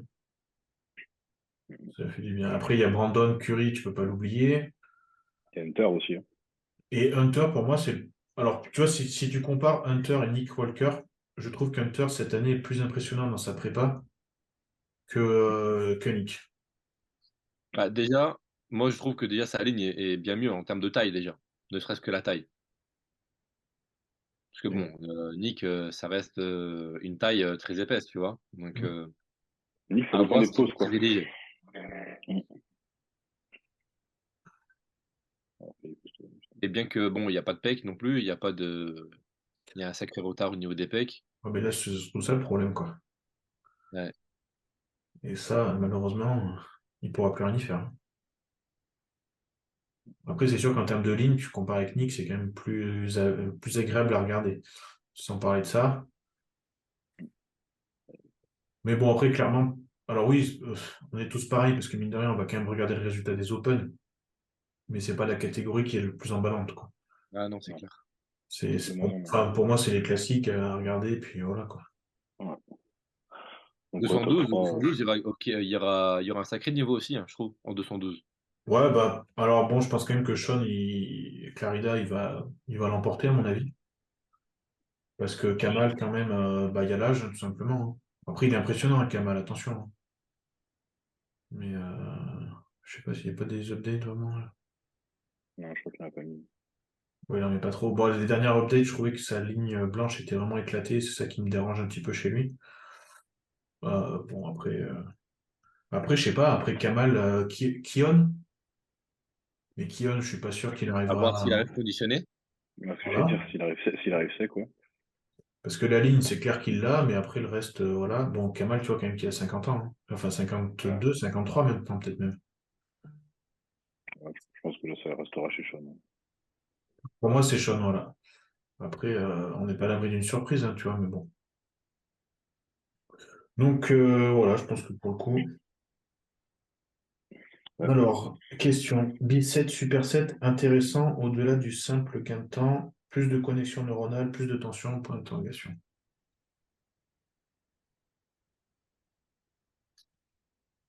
Alors oui, c'est intéressant. Forcément, tu as plus de tension, en tout cas, tu as plus de temps sous tension déjà. Après, ça dépend comment tu le fais, ça dépend si tu veux faire un Super 7 à la Arnold qui faisait pec ça dépend si tu veux faire un B7 sur le même groupe. Pour moi, ça va plus loin que le simple gain de temps. En tout cas, si tu mets en place ça juste par gain de temps, c'est que tu te fourvoies, parce que ça veut dire que tu négliges ton intensité juste pour rentrer dans les clous au niveau de ton emploi du temps, et c'est pas forcément cette technique-là que tu dois mettre en place. Après, personnellement, Bissett, 17. J'aime bien en tant que finisher, par exemple, tu vois. En tant que finisher ou après un exo lourd pour justement venir justement travailler en profondeur. Mais je pense que avant de mettre du bicep, déjà travailler normalement. Après, encore une fois, Ouais, ça reste. c'est qu'un moyen en fait. C'est qu'un moyen supplémentaire pour ajouter quelque chose de l'intensité. Mais si déjà tu sais pas gérer 4 exercices simples les uns après les autres avec de l'intensité, est-ce que c'est utile de mettre du superset? C'est juste combler un trou en fait. Je suis assez d'accord. Mm. Ça reste une technique d'intensification, mais il faut déjà bien gérer tout le reste. Et en plus de ça, le bicep, t'accumules aussi pas mal de fatigue, mine de rien. Donc si les mouvements sont pas bons à la base, les enchaîner sans temps de repos, tu risques de dégrader encore plus ta technique pour le coup. Donc Ouais, c'est vrai. intéressant, mais ouais, à utiliser Tu dégrades ta en sous. technique et tu dégrades ta connexion neuromusculaire, donc ton temps sous tension que tu as augmenté, tu l'as Voilà, diminué finalement. c'est ça. Donc, addition zéro à la fin, quoi. Ouais, c'est ça. Mais clairement, oui, par contre, ça a sa place. Ça peut avoir sa place aussi dans une. J'aime pas trop utiliser ce mot-là, en tout cas dans le monde du body, de la deload, mais ça peut être intéressant de mettre en place quand tu es quand tu passes sur une programmation, sur un plan où tu es plus en mode récupération, entre guillemets, où là, ça va te permettre justement vu que tu vas charger moins, d'avoir du coup un repos à la fois nerveux et un repos à la fois aussi tendineux, articulaire. Ça peut être une Ah idée. ouais, ça peut être une idée. Moi, en tout cas, c'est comme ça que je fonctionne en deload, tu vois. Hmm. Faire un exercice et 20 reps, 3 séries, ça me gave. Donc j'essaye vraiment en Ouais, fait, ça m'ennuie déjà. Donc j'essaye vraiment de chercher quelque chose de plus intelligent, d'écourter peut-être ma séance, au lieu de faire 1 heure, de faire 45 minutes, mais au moins, je sais que je sors de la séance, je suis content d'avoir mis de l'intensité, même si j'ai pas touché au système nerveux, tu vois. c'est ça. Donc Après, ouais, je reviens sur l'argument gain de temps. Je pense qu'il n'est pas écarté non plus parce que dans un contexte où quelqu'un a peu de temps pour s'entraîner, c'est mieux que rien du tout, pour le coup. oui, ah oui, clairement. J'ai des clients qui s'entraînent entre midi et deux, par exemple, sur des créneaux très courts, ils n'ont pas énormément de temps. Euh, Ça peut être un argument qui se tient dans un contexte particulier où il faut ouais, optimiser le temps et il vaut mieux faire ça que rien du tout. Mais si on a le temps, ouais, je pense que c'est pas la peine de l'utiliser pour cet argument-là, en tout cas. Ouais. Ouais, puis après, c'est pareil, le gain de temps, ok, mais du coup, tu peux peut-être agencer tes séances dans la semaine pour que les séances où vraiment tu as peu de temps, je sais pas, tu vas faire des supersets bras parce que c'est moins dérangeant sur ce type de muscle-là, versus lui faire faire que des supersets ou des biceps sur les quadriceps, par exemple. Où là, Ah ça. oui, non, je te parle de gens qui peuvent s'entraîner que 3 fois dans la semaine et que sur des créneaux d'une heure, là où il faut Ouais, condenser le programme en peu de temps. Après, oui, bien sûr, si c'est juste une question de temps sur tous les jours de la semaine, il faut juste rechanger la programmation et peut-être miser sur plus de fréquences et moins de volume par séance, ou qu'importe. exactement. Mais oui, c'est vraiment sur un contexte précis où je trouve que l'argument gain de temps est intéressant parce que c'est mieux que pas de sport du tout, pour le coup, pas d'entraînement du tout. Mais oui, dans tous les cas, si on peut faire différemment, c'est pas une technique de premier choix, je pense ou alors dans Non, le cadre du déload, comme vous l'avez dit. Euh, mais c'est pas ce que je mettrais en priorité. Ouais. on est d'accord. Quelle catégorie d'athlètes vous aimez le plus préparer? Pour ma part, j'aime bien, j'ai pas encore vraiment eu, mais là, j'ai 2 wellness, donc c'est plaisant, parce que du coup, t'as pas trop de limite, entre guillemets, en termes d'entraînement sur les jambes, et même en termes de calories, et main physique et classique physique. Après, les bikinis, j'en ai, mais c'est au compte-goutte, c'est vraiment, je choisis avec qui je travaille. Ouais. Moi, je dirais, j'ai beaucoup de bikini, je t'ai obligé de dire bikini. Non, wellness, je suis assez d'accord, j'aime beaucoup wellness. Wellness figure, parce que t'es quand même moins limité en termes d'entraînement, ça c'est certain. Et classique, Hmm. physique chez les gars. Bah, moi, c'est vrai que j'ai des wellness, du coup. C'est bien mieux que bikini dans le sens où, comme tu dis, tu peux jouer sur d'autres facteurs quand même. C'est assez intéressant. C'est des filles qui aiment envoyer aussi, on va pas se mentir. Donc, ça, c'est plaisant. Au niveau des gars, c'est vrai que je préfère quand même tout ce qui est classique. Men's physique, j'ai plus de mal dans le sens où t'as pas de limite en soi avec les men's physique. C'est ça qui est bien. Mais après, c'est le côté vraiment le côté visuel du posing, par exemple, où là j'ai du mal à accrocher. Est-ce que je prends pas de plaisir? C'est pas ça non plus, mais j'accroche moins par rapport à ça, tu vois. Ouais. Après, moi, pour les coups, bikini, j'aime bien, mais t'es plus limité dans le temps. En vrai, je les traite comme des wellness sur la partie entraînement. Je leur demande la même chose en termes d'engagement, d'intensité. Je leur fais Mhm. pas plus de cadeaux. Mais c'est vrai que t'es beaucoup plus limité dans le temps parce que tu pourras pas te permettre de pousser les choses aussi loin. Parce que la C'est ça. catégorie fait que, tu vois, Mhm. même si, bon, pour avoir vu des wellness pro maintenant, elles sont quand même relativement plus musclées qu'à l'époque. Ouais. Donc ça permet quand même d'avoir plus de marge de manœuvre, mais c'est sûr que tu peux pas pousser les choses aussi loin. Mais je suis aussi exigeant en termes d'intensité que sur la wellness. Je les traite de la même façon, juste, c'est plus limitant dans le temps. Pas En moins soi, intéressant, mais ouais, je fais pareil, j'ai deux bikinis et en soi, je réfléchis en termes d'entraînement et d'intensité pareil, sauf que je sais qu'il va falloir, sur la fin, il va falloir manager différemment ouais. parce que la diète sera différente et que voilà, l'intensité, tu peux pas la maintenir au même point qu'une wellness. Bah, c'est clair. C'est clair qu'une wellness, tu peux la laisser, on va dire, assez haute, même si on se comprend quand on dit haute. Alors qu'une bikini, ben, tu dois quand même. Oui, puis le Faire look qui est attendu sur scène n'est pas le même. Bien sûr, Faut un look Ouais. plus soft, tout ça, donc clairement, t'as pas trop le choix, tu vois. bien sûr. Donc, ouais. Moi, personnellement, wellness et main physique et classique, parce que bon, je reste aussi j'ai été main physique, donc je sais aussi les critères. Et ça reste plaisant, bien, quand bien même, je sais aussi que il se limite aussi sur les jambes. Et dans le short, ça fait beau. Moi, je trouve que des shorts remplis, ça fait beau. Ouais, clairement. Mais en tout cas, ouais, maintenant, il n'y a plus de limite. Donc, je viens de te dire, un men's ou un classique, pour moi, c'est la même préparation. C'est le même Ouais. schéma, bien que bah, du coup, tu mets plus de volume sur les jambes pour les classiques parce que bah, justement, ils en ont besoin. Après, il y a un côté, moi, je trouve très challengeant et que c'est ça aussi qui fait que j'aime bien, en tout cas, le côté préparer quelqu'un en classique, c'est, bah, ouais, t'as un poids à respecter, quoi. C'est ça. Ouais. Ouais, c'est un bon challenge, tu vois. Mais c'est comme des fois, parce qu'on là, on parle d'athlète au sens large. T'entraînes un judoka qui a un poids à respecter, c'est hyper plaisant, tu vois. Parce que tu Bah peux là, pas. ouais, bah moi, j'ai un mec de chez moi qui est en MMA Pro, enfin, qui va rentrer en MMA Pro, et il y a une catégorie de poids. Donc, normalement, il doit partir à l'UFC, ben, il a droit à 100, je crois, à 121, 100, non, 120,5 kilos, un truc comme ça. Donc, tu te dis, bon, le off-saison, tu manges, mais le régime, il faut le tirer. Ouais. Vu que c'est un gros mangeur, donc de base, il y a 130, 135 kilos en off. Et quand il monte sur scène, ben, il a 119. Donc là, je lui ai dit, ben, autant qu'on se limite maintenant, qu'on cherche pas forcément à manger à outrance, parce que bon, ben, mine de rien, quand tu manges beaucoup et que tu descends fortement en termes de calories, ben, l'énergie n'est pas le même. Donc autant qu'on Ouais. cherche justement le bon timing pour avoir 2-3 kilos de plus, que tu gagnes en puissance et en efficacité dans cette période-là et que tu tires sur 3-4 kilos qui t'impacteront pas. Ouais, clairement. Surtout dans un sport comme ça, ouais. Ah bah ouais, bah surtout au vu de la masse que Oui, c'est du puis là, management enfin, à fond, tu vois. l'impact que tu prends derrière, si t'es pas bien, c'est pas le même que l'impact ou si t'es pas bien sur scène en classique physique, tu vois.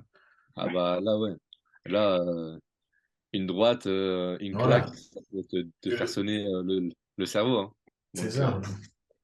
Une seconde d'inattention dans un ring versus une seconde d'inattention sur la scène, c'est pas la même.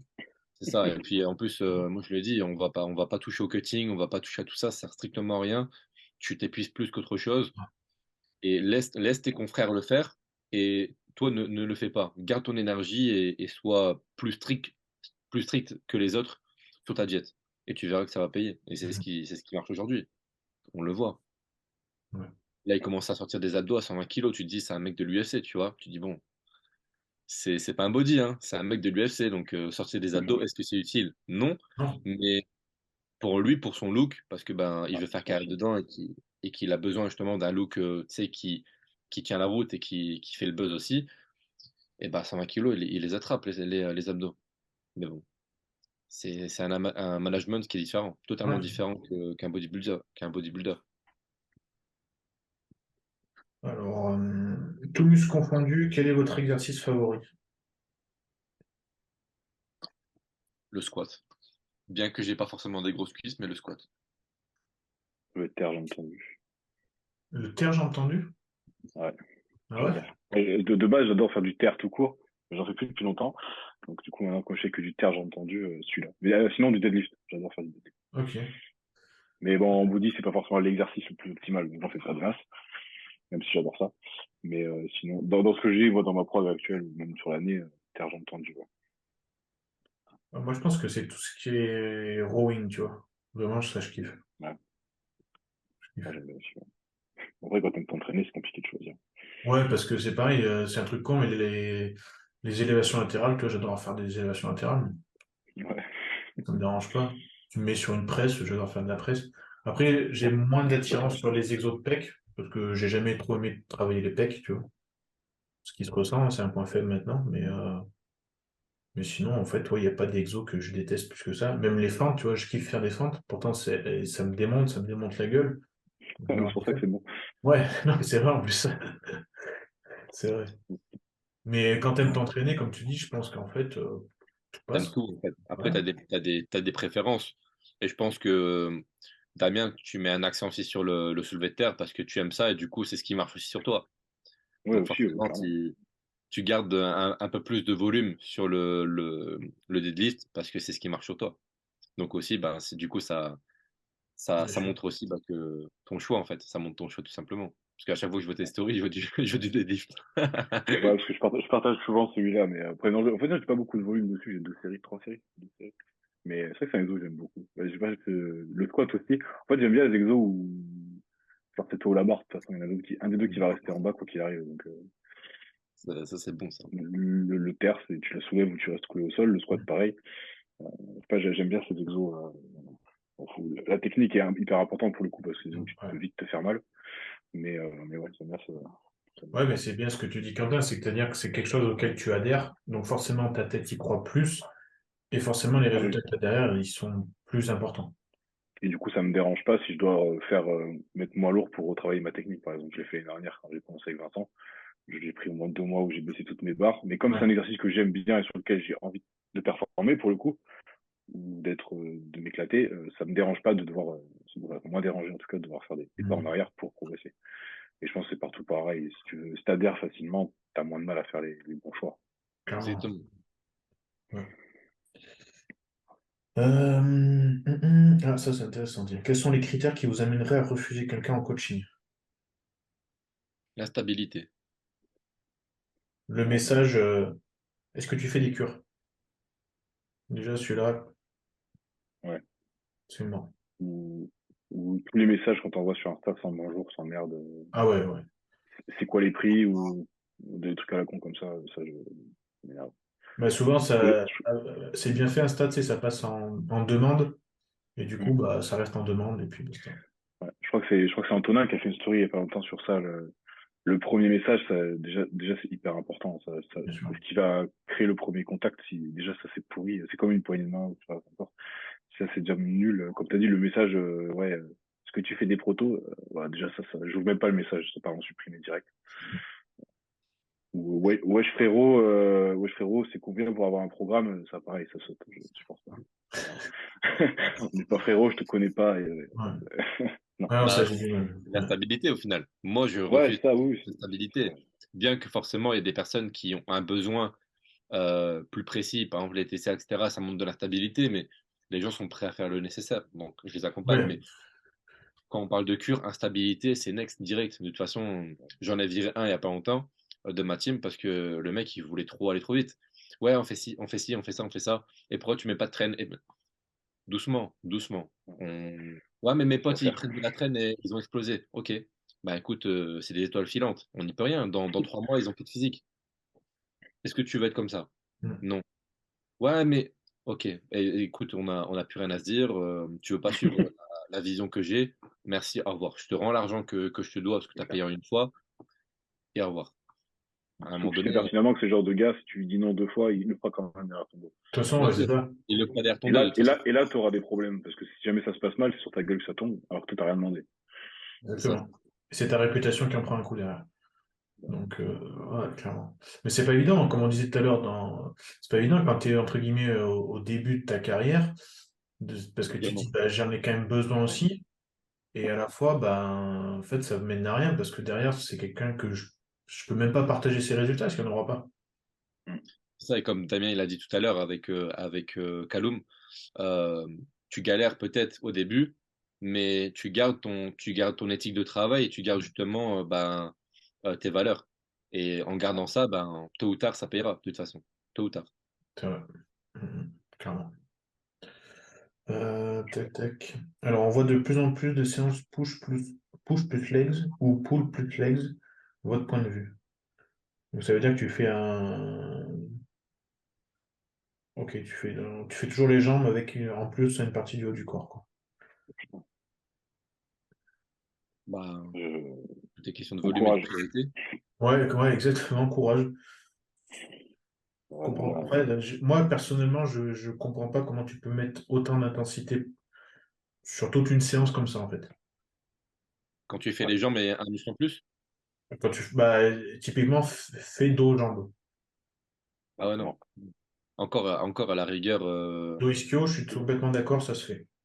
encore Oui, ischio 2, ça peut être Hein. très oui, oui. compréhensible au final. C'est très lié, donc C'est très oui. logique. Mais, je diviserai pas les quads avec quelque chose d'autre, par contre. Bah, Ischio, c'est ouais. faisable, mais en tout cas, je mettrai pas quad et par exemple le pec ou je sais pas quoi, tu vois. C'est pas possible. Ouais, pas du tout. Ouais. Pareil, je suis d'accord. J'ai déjà du mal à faire les abdos après ma séance de jambes, alors un autre groupe musculaire. C'est pas possible. T'as plus de concentration, t'as plus rien. Le Non. corps, il est stressé au maximum. Je pense que ça C'est vient déjà du ta fait fatigue. que les mecs en power, parce que je le vois, hein, et j'ai pris des réflexions à cause de ça, parce que moi je suis pas d'accord. Il y a beaucoup de mecs maintenant en power, ils se préparent, ils font les trois mouvements dans la même séance. Alors que moi, quand j'ai attaqué, même au Krebs, quand on avait fait le BP, on les disait, parce que c'était quand même très axé power, t'as une semaine, t'as trois mouvements à faire. Pour mouvement, ils ont leur séance dédiée. Ouais. Basta. Sauf que maintenant, ils font tout dans la même séance. Et je pense que bon, déjà en plus en termes de force, t'as envie de leur dire, voilà, c'est pas non plus le résultat est pas fou, je trouve. Et ouais, je pense que c'est un raccourci qui a été pris peut-être par gain de temps, mais c'est un raccourci qui pour moi est pas optimal, même dans cet objectif-là. Alors en plus, quand tu es dans un objectif de body, alors là, voilà, Ouais, ça n'a rien à voir, quoi. En termes de force, hein. Comment tu vas avoir un transfert de force optimal si un premier exercice, tu fais du squat et le deuxième, tu fais du bench ou du deadlift, c'est pas Ben, possible. pas possible. Pour moi, c'est pas possible. Pour moi, c'est pas, non, pas du tout. Maintenant, il y en a qui le font et il y en a qui réussissent très bien, mais sur combien de temps? Je pense aussi que ouais, c'est puis la il question à se réussit poser, très c'est bien, mais est-ce qu'il réussirait pas mieux s'il faisait Voilà, autrement? c'est C'est toujours la ça. même question. bien sûr. Mais après, c'est les Et- croyances. Tant que ça marche, Ouais, c'est ça. Oui, ça marche. Ouais, mais regarde, enfin, moi, vraiment, je me rappelle que les anciens, t'avais, lundi, c'était la séance bench, mercredi, c'était la séance squat, et vendredi, c'était la séance deadlift. C'est comme ça qu'ils fonctionnaient. Et pourtant, ils arrivaient en compétition, il y avait les trois mouvements enchaînés, et ils claquaient des barres de fou. Donc, c'est Bien peut-être sûr. bien qu'il y avait une raison, tu vois. Enfin, en tout cas, peut-être qu'ils ont voulu faire coller l'entraînement en se rapprochant le plus du format qu'il y a en compétition, en se disant ouais, je pense. on sera mieux préparé si on s'entraîne toute l'année sur ce format-là. Là, Mais je pense qu'en termes on endure de... plus facilement. On endure plus Ouais, facilement sous trois mouvements sur une journée. Ça veut dire que sur le jour J de la compétition, on tu est peux habitué. enchaîner les trois sans problème. Ouais. C'est cohérent. Mine de rien, c'est cohérent sur la théorie. Ouais, de ce côté, c'est quand même chaud. Je pense que par contre, en termes de progression sur chaque mouvement, Moi, je pense que ça peut être cohérent sur, justement, sur peut-être les derniers moments où tu es en train de préparer ta compète et que ouais, là, tu dois t'habituer à avoir cet enchaînement. Ça, pas de souci. Par contre, quand tu es vraiment sur la période où tu veux, en Progresser. PPG, hein, typiquement en PPG, pour moi, c'est beaucoup plus intéressant d'avoir trois séances dédiées. mm, d'accord.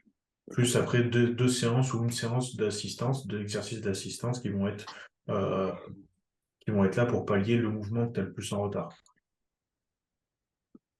Ouais, Bon. d'accord. Mais Totalement d'accord. sûr qu'en en body, c'est pas du tout. Par contre, en body, il n'y a aucun intérêt pour moi. Après, le seul intérêt, ça peut être vraiment, tu peux t'entraîner que deux fois dans la semaine. Oui, voilà, c'est pareil, c'est du contexte, mais Voilà. hors ces contextes-là, déjà une séance pecdo à la Arnold, je trouve ça hard à tenir. Alors une séance jambes avec je sais pas quoi. Bah, Hmm. par contre, pec-dos, pour quelqu'un qui a des problèmes de posture, je pense que ça pourrait être intéressant, tu vois. Bien sûr. Dans, Oui, dans, dans un contexte, encore une fois, on parle de contexte. Mais ouais, le contexte. Mais pareil, dans ce contexte-là, c'est intéressant pour la partie réhab, on va dire, mais en termes de progression de performance, je suis pas sûr que. Ah ouais, Bah, non. ça peut être, alors en termes de performance physique, ça peut être intéressant dans le sens où la personne a un retard pec et elle ne sait pas recruter son dos quand elle fait les pecs. Ça peut être intéressant de faire cette séance-là. Après, en termes de visuel, ça sera pas forcément le plus optimal, je pense. Mais tu peux Non, faire voilà. très bien, comme tu dis, un bloc, par exemple, de 8 semaines, tu fais ça dans cet objectif-là, et derrière repasser sur une Bien prog sûr. plus classique, split ou PPL. Ouais, je pense que c'est carrément plus Ouais. intéressant. Après, ça peut être aussi intéressant dans une phase de, comme on disait tout à l'heure, même si j'aime pas le mot, mais deload, où là, tu es vraiment sur quelque chose où il faut manager la fatigue à ce moment-là. Tu peux peut-être encaisser à ce moment-là. Ouais. Mais pourquoi? Ouais, Parce ouais, que ton intensité est différente aussi. Bien sûr. ouais, ouais. Puis comme l'a dit Quentin, si t'as pas envie de te faire chier, entre guillemets, ta séance, voilà, coupler un peu les trucs pour essayer d'amener un peu plus de Variété. sensations, entre guillemets, pourquoi pas, tu vois, Ça peut s'entendre. faire un déload. Autre question, où est-ce que vous voyez dans 3 ans en tant que coach? Waouh. Trop C'est bien. c'est chaud, hein, c'est chaud à dire, hein. Dans Vraiment, 3 ans, je Olympia. sais pas. Parce que j'ai appris à vivre l'instant présent. Donc aujourd'hui, j'ai plus envie de me projeter, bien que j'ai des projets, bien sûr, mais les projets ne sont impactés que par mon présent. Donc dans 3 ans, je me vois plus ou moins libre, C'est libre de philosophique, ça. pouvoir faire ce que je veux, certes, mais avec une minorité d'athlètes. Je veux pas avoir 15 000 athlètes et je veux me centrer beaucoup sur les femmes. C'est un sujet qui m'intéresse beaucoup en termes de coaching. Voilà, tout simplement. Hmm. Damien? Après, c'est compliqué, Ouais, dans hein. 3 ans, 3 ans, je voudrais être sur quasiment que des pros shows. Après, c'est l'objectif, hein, tout est impacté, C'est comme sûr. on l'a dit, par ce qu'on fait au fur et à mesure, mais à terme, l'objectif, c'est quand même d'évoluer au plus haut niveau que je puisse évoluer en tant que prépa. Donc, d'ici 3 ans, j'espère que je serai sur une majorité de pro shows. Pourquoi pas Olympia, dans le meilleur des mondes, mais en tout cas, ouais, j'aimerais être déjà arrivé à ce stade-là de ma carrière de préparateur. Là, C'est actuellement, tu as oui, combien de personnes qui peuvent être potentiellement pro?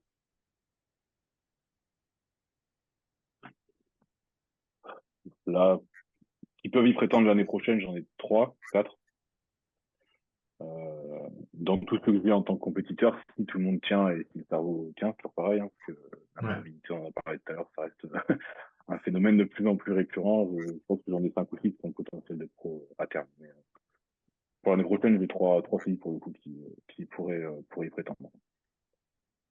Après, je dis pourraient parce que voilà, pareil, elles ont le potentiel, mais pour passer pro, il y a du contexte, la compétition, le plateau, les juges, tout ce que tu veux. Mais en tout cas, qui ont le niveau 3. Ouais, ça se tient. Bah, pour ma part, moi, dans 3 ans, bah, déjà, c'est chaud à dire parce que Ouais. non, mais ça peut être où, quand, comment, c'est déjà ça, tu vois. Mais en soi, je suis un peu comme Quentin dans le sens où je veux garder des compétiteurs pour le côté plaisir, mais le côté énergie que ça prend, bah, c'est clairement c'est compliqué. Après, voilà, j'aime tellement ce milieu-là que oui, je pourrais pas m'en passer en soi. Et puis après, ça va être, ouais, je pense, bah, prendre du plaisir. Avec pas, moi, mon but, c'est pas d'avoir 300 personnes en suivi par mois, hein, c'est pas du tout mon but. Mon but, c'est de faire de la qualité, continuer en fait à faire ce que je fais, tout simplement, quoi. C'est-à-dire que c'est beaucoup d'investissement, ok. C'est passer du temps, bah, après, c'est perfectionner des petits points. Dans 3 ans, j'espère que, voilà, je sais pas, je dis une connerie, mais peut-être que ma chaîne YouTube, avec vraiment pour mes coachings, elle sera propre, calée, que quand il y a une question ils ont juste à aller dessus, à cliquer dessus et comprendre. Tu vois, c'est des petits trucs comme ça, des perfectionnements comme ça Ouais. qui seront bien. Et puis, bah, surtout dans 3 ans, ce que j'aimerais, c'est vraiment avoir cette ouverture à l'international. C'est pas que Après, le coach en France.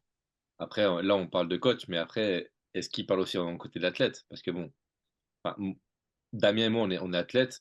Après, Damien, je sais que tu souhaites, entre guillemets, mettre en Je suis à la stand-by. retraite. Je suis à la retraite.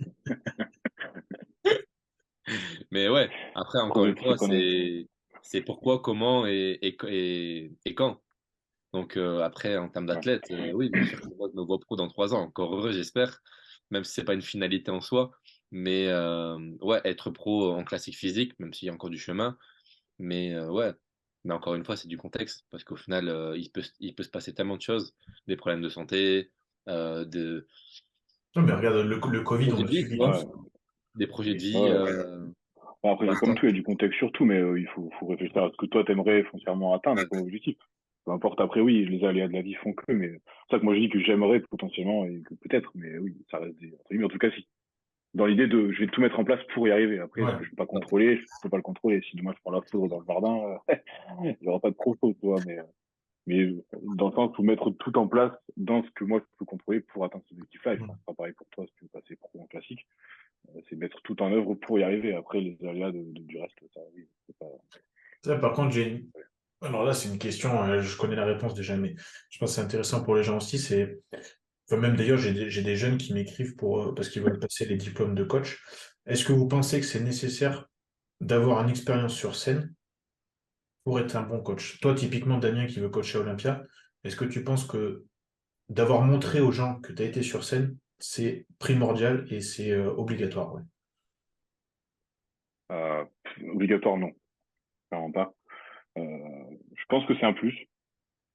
C'est un plus surtout pas quand tu coaches des gars à Olympia, parce que là on parle d'un autre calibre d'athlète, c'est encore différent. Mais quand tu coaches des athlètes comme là j'ai actuellement, qui sont dans leurs premières années de compétition, certains c'est leur première complète, je pense que c'est un plus dans le sens où tu sais, tu sais par quoi ils traversent, ce qu'ils traversent, pardon, et par quoi ils passent. Et t'es plus, parfois plus légitime à leurs yeux, mais toi surtout, je pense que ça t'aide à comprendre davantage ouais, ceux qui vont traverser, peut-être trouver des mots plus justes, etc. Parce que tu l'as plus ou moins vécu aussi, même complètement parfois. Et du coup, je pense que dans ce sens-là, ça peut aider, ça peut être un plus. Après, obligatoire, non, pas du tout. Ça dépend aussi de ce que tu veux coacher. Encore une fois, ça dépend aussi Ouais, de ta conquête. Ouais, mais alors, mais même si tu coaches des athlètes, je pense pas que ça t'aide plus que ça, tu vois. Moi, je trouve que c'est un plus, ça m'aide pour la communication, je trouve que c'est utile. Pour leur dire, quand ils me disent, ouais, j'ai faim, je dis, bah ouais, je sais, t'as faim. Moi aussi, j'ai eu faim, je sais ce que ça fait, tu vois. Ou quand ils commencent à douter sur les fins de prep parce que tu te trouves jamais assez bien, jamais assez gros, jamais assez truc. C'est des phases que tu as traversées, donc tu peux comprendre ce qu'ils ont en tête et éventuellement mieux communiquer. Mais après, quelqu'un qui est un peu investi dans le body et qui a jamais fait de compétition, déjà, tu sais à peu près ces phases-là, même sans avoir vu non, en quelqu'un. fait, je comprends que certaines personnes donnent de la crédibilité en fait au physique que tu as affiché sur scène, mais, euh, mais tu peux prendre vite le contre-exemple. Regarde quasiment, on va pas se mentir, les meilleurs coachs qu'il y a en wellness actuellement, c'est pas des femmes. Tu prends les meilleurs coachs de la planète tout court, c'est pas des gars qui ont forcément fait des top Olympia. Hein. Ben, justement, à part Milos, qui a été Olympia? Voilà. Tu prends aujourd'hui Stéphane qui coach beaucoup de pros maintenant, tu le croises en compète, tu sais pas que c'est un mec qui coach des body, il a jamais fait de sport de sa vie, tu vois. Enfin, physiquement, tu te dis pas, Ouais. il est dans le bodybuilding. Assez tôt aujourd'hui, il a plus le physique qu'il avait quand il était jeune. Annie Rambod, je crois qu'il a fait 2 shows dans sa vie et maintenant il a le physique qu'il a aujourd'hui. Ouais. Je veux dire, Yael, c'est des, pareil. c'est des génies dans leur domaine, mais c'est pas pour autant que c'était des grands C'est ça. athlètes. Mm. Et il y a plein de grands athlètes qui sont jamais des très bons coachs parce qu'ils savent juste bien appliquer les choses, que leur physique leur permet aussi d'avoir des physiques Bah, incroyables. regarde, tu vois, c'est pareil, c'est dans tous les sports. Tu regardes quelqu'un comme Mourinho, il n'a pas été un grand footballeur, tu vois. Non, Exactement. mais c'est un génie, tout simplement. Ouais, c'est Il ça. a ce Oui. qu'il sent. Il a il a le sens du football dans les gènes, tout simplement. Il analyse tout et il comprend tout, tout simplement. C'est ça. Après, je pense que tout dépend aussi de ce que tu veux coacher. Si tu veux rester dans le bien-être, je pense pas du tout. Oui, Oh, bien Les sûr gens que vont te non. référencer à ton physique parce que tu restes quand même une vitrine première. Quand tu n'as pas de clients, tu restes ta vitrine première. Et après, quand tu es athlète, c'est toujours mieux d'avoir fait une expérience parce que tu sais ce que tu vis. Et quand je dis expérience, c'est une expérience pleine. C'est pas comme si c'est pas craquer dans ta préparation et te dire que tu es athlète. Non, c'est vraiment de faire quelque chose à 100%, sans craquer, sans rien, parce que tu peux justement comprendre ce qui se passe chez les autres. mm, Ouais, Mais on va prendre un exemple tout simple, mais Antonin, il a pas encore fait de compétition et pourtant il gère des athlètes.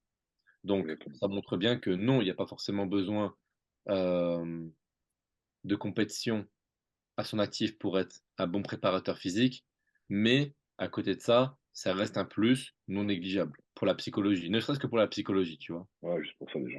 ouais, mais je pense que Ouais. si je dis pas de bêtises, Antonin a quand même enduré des preps aussi, tu vois.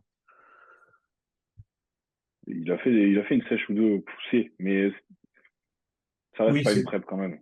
c'est pas, ouais, c'est pas, il n'y a pas le processus entier, mais bon, il Il y a a. pas le côté, il y a pas le côté psychologique de dire je vais être sur scène dans 2 semaines. Il y a intérêt que je sois prêt, tu vois. Il y a tout un, il y a une partie qui, pour l'instant, il n'a pas vécu, même s'il a poussé des sèches assez loin, et ça suffit largement pour être aujourd'hui très bon préparateur, et je pense qu'il va continuer de monter. Mais il y a juste la partie fin du process, ou en tout Ouais, cas contexte prep qu'il n'a pas eu. Mais voilà, je suis d'accord avec Quentin, c'est pas indispensable du tout. Je pense que c'est un plus quand tu l'as fait. Et puis je pense aussi que ça dépend de quel type d'athlète tu as été, tu vois. Dans le sens où si tu es le gars qui reçoit ton proto, ta tête, ton machin, t'appliques bêtement sans te poser de questions, ça va rien t'apporter dans la partie coaching. Si t'es un athlète qui s'intéresse un petit peu et qui essaie de comprendre ce qu'on est en train de te faire faire, sur tous les aspects, training, diète, protocole, peu importe, là, ça va t'apporter un plus dans le sens où tu vas apprendre des choses ou mettre des réflexions derrière ce que ton coach te fait faire. Là, ça peut être bénéfique d'avoir fait une prep parce que dans le process, tu apprends des choses. Mais si tu es juste le mec qui applique bêtement son plan, bah, tu es juste un bon athlète en fait. Tu es un robot, c'est tout. C'est très bien. Exactement. C'est parfait à coacher. Mais après, derrière, ça t'apporte pas grand-chose en termes de compétences. ouais, clairement. Bon, bah écoutez, on a fait quasiment 2 heures. C'est ce qu'on s'était dit à peu près, je crois. C'est pas Ouais, mal. ça va. C'est pas mal. On a dérivé du sujet. On a quand même pas mal parlé de Milos. On a pas mal parlé aussi d'Olympia, des questions, tout ça. Donc je pense que De toute façon, c'est. après, on pouvait pas rester que sur Milos. C'est pas possible. Non, Tu as fait le non, tour. puis Ouais. il nous manque trop de données aussi en soi. Aucun de nous trois a été coaché par Milos, donc a eu un protocole de Milos. Et quand je dis protocole, c'est au sens large, hein. Oui. Donc, de toute façon, il manque une partie contexte. Et il faut bien comprendre que toutes les personnes qui passent en podcast ou en séminaire ou en quoi que ce soit, ils nous disent pas tout non plus. Donc, on fait avec les données qu'on a. Et puis voilà. C'est ça qui est important à comprendre, c'est qu'il y a toujours à prendre et à laisser et aussi comprendre qu'on n'a pas tout le temps tout le contexte. Donc voilà. On peut pas juger sans contexte, de toute façon. C'est ça. Et c'est pareil aussi, on peut pas juger non plus quelqu'un qui réussit quoi qu'il arrive, parce que cette année, je sais pas combien il va y avoir d'athlètes sur la scène d'Olympia, mais c'est même rien qu'en termes de qualification, c'est quand même assez énorme. Ouais, Donc on Je peut pense pas. que déjà, pour critiquer ça, je pense qu'il ouais, faut être à son niveau pour pouvoir être vraiment C'est ça. exemplaire, tu vois. Mais c'est c'est bien de clair. donner un avis parce qu'au final, on peut avoir des différences sur l'avis d'une méthode, etc., en fonction de ce que l'on aime et ce que l'on n'aime pas, à quoi on adhère surtout. Bah, puis on a critiqué entre guillemets et on n'a pas critiqué pour critiquer, on s'est pas Non, on arrêté a là, donné on des a avis donné. constructifs. Voilà, on a essayé de Ouais, donner le pourquoi du comment, on critique. Donc c'est ça qui est le plus intéressant. Et c'est partout pareil, peu importe, tous les trois on poste des choses sur Insta. Quand quelqu'un vient nous critiquer juste gratuitement sans donner d'opportunité de débattre, bah ça sert à rien en fait. C'est ça le truc, c'est si on débat derrière, c'est intéressant. Si c'est juste pour revenir bâcher, ça sert à rien. c'est d'accord. Bon, merci les gars. Avec plaisir. Merci à toi. On se Avec plaisir. retrouvera de toute façon sur le podcast, hein. Avec Et puis on plaisir. se tient au Merci jeu du pour coup quand je poste le truc. Ça ça marche. marche. Ciao, ciao. Merci à tous ceux qui ont posé Ciao. des questions aussi. Ciao. Ciao. Merci à toi.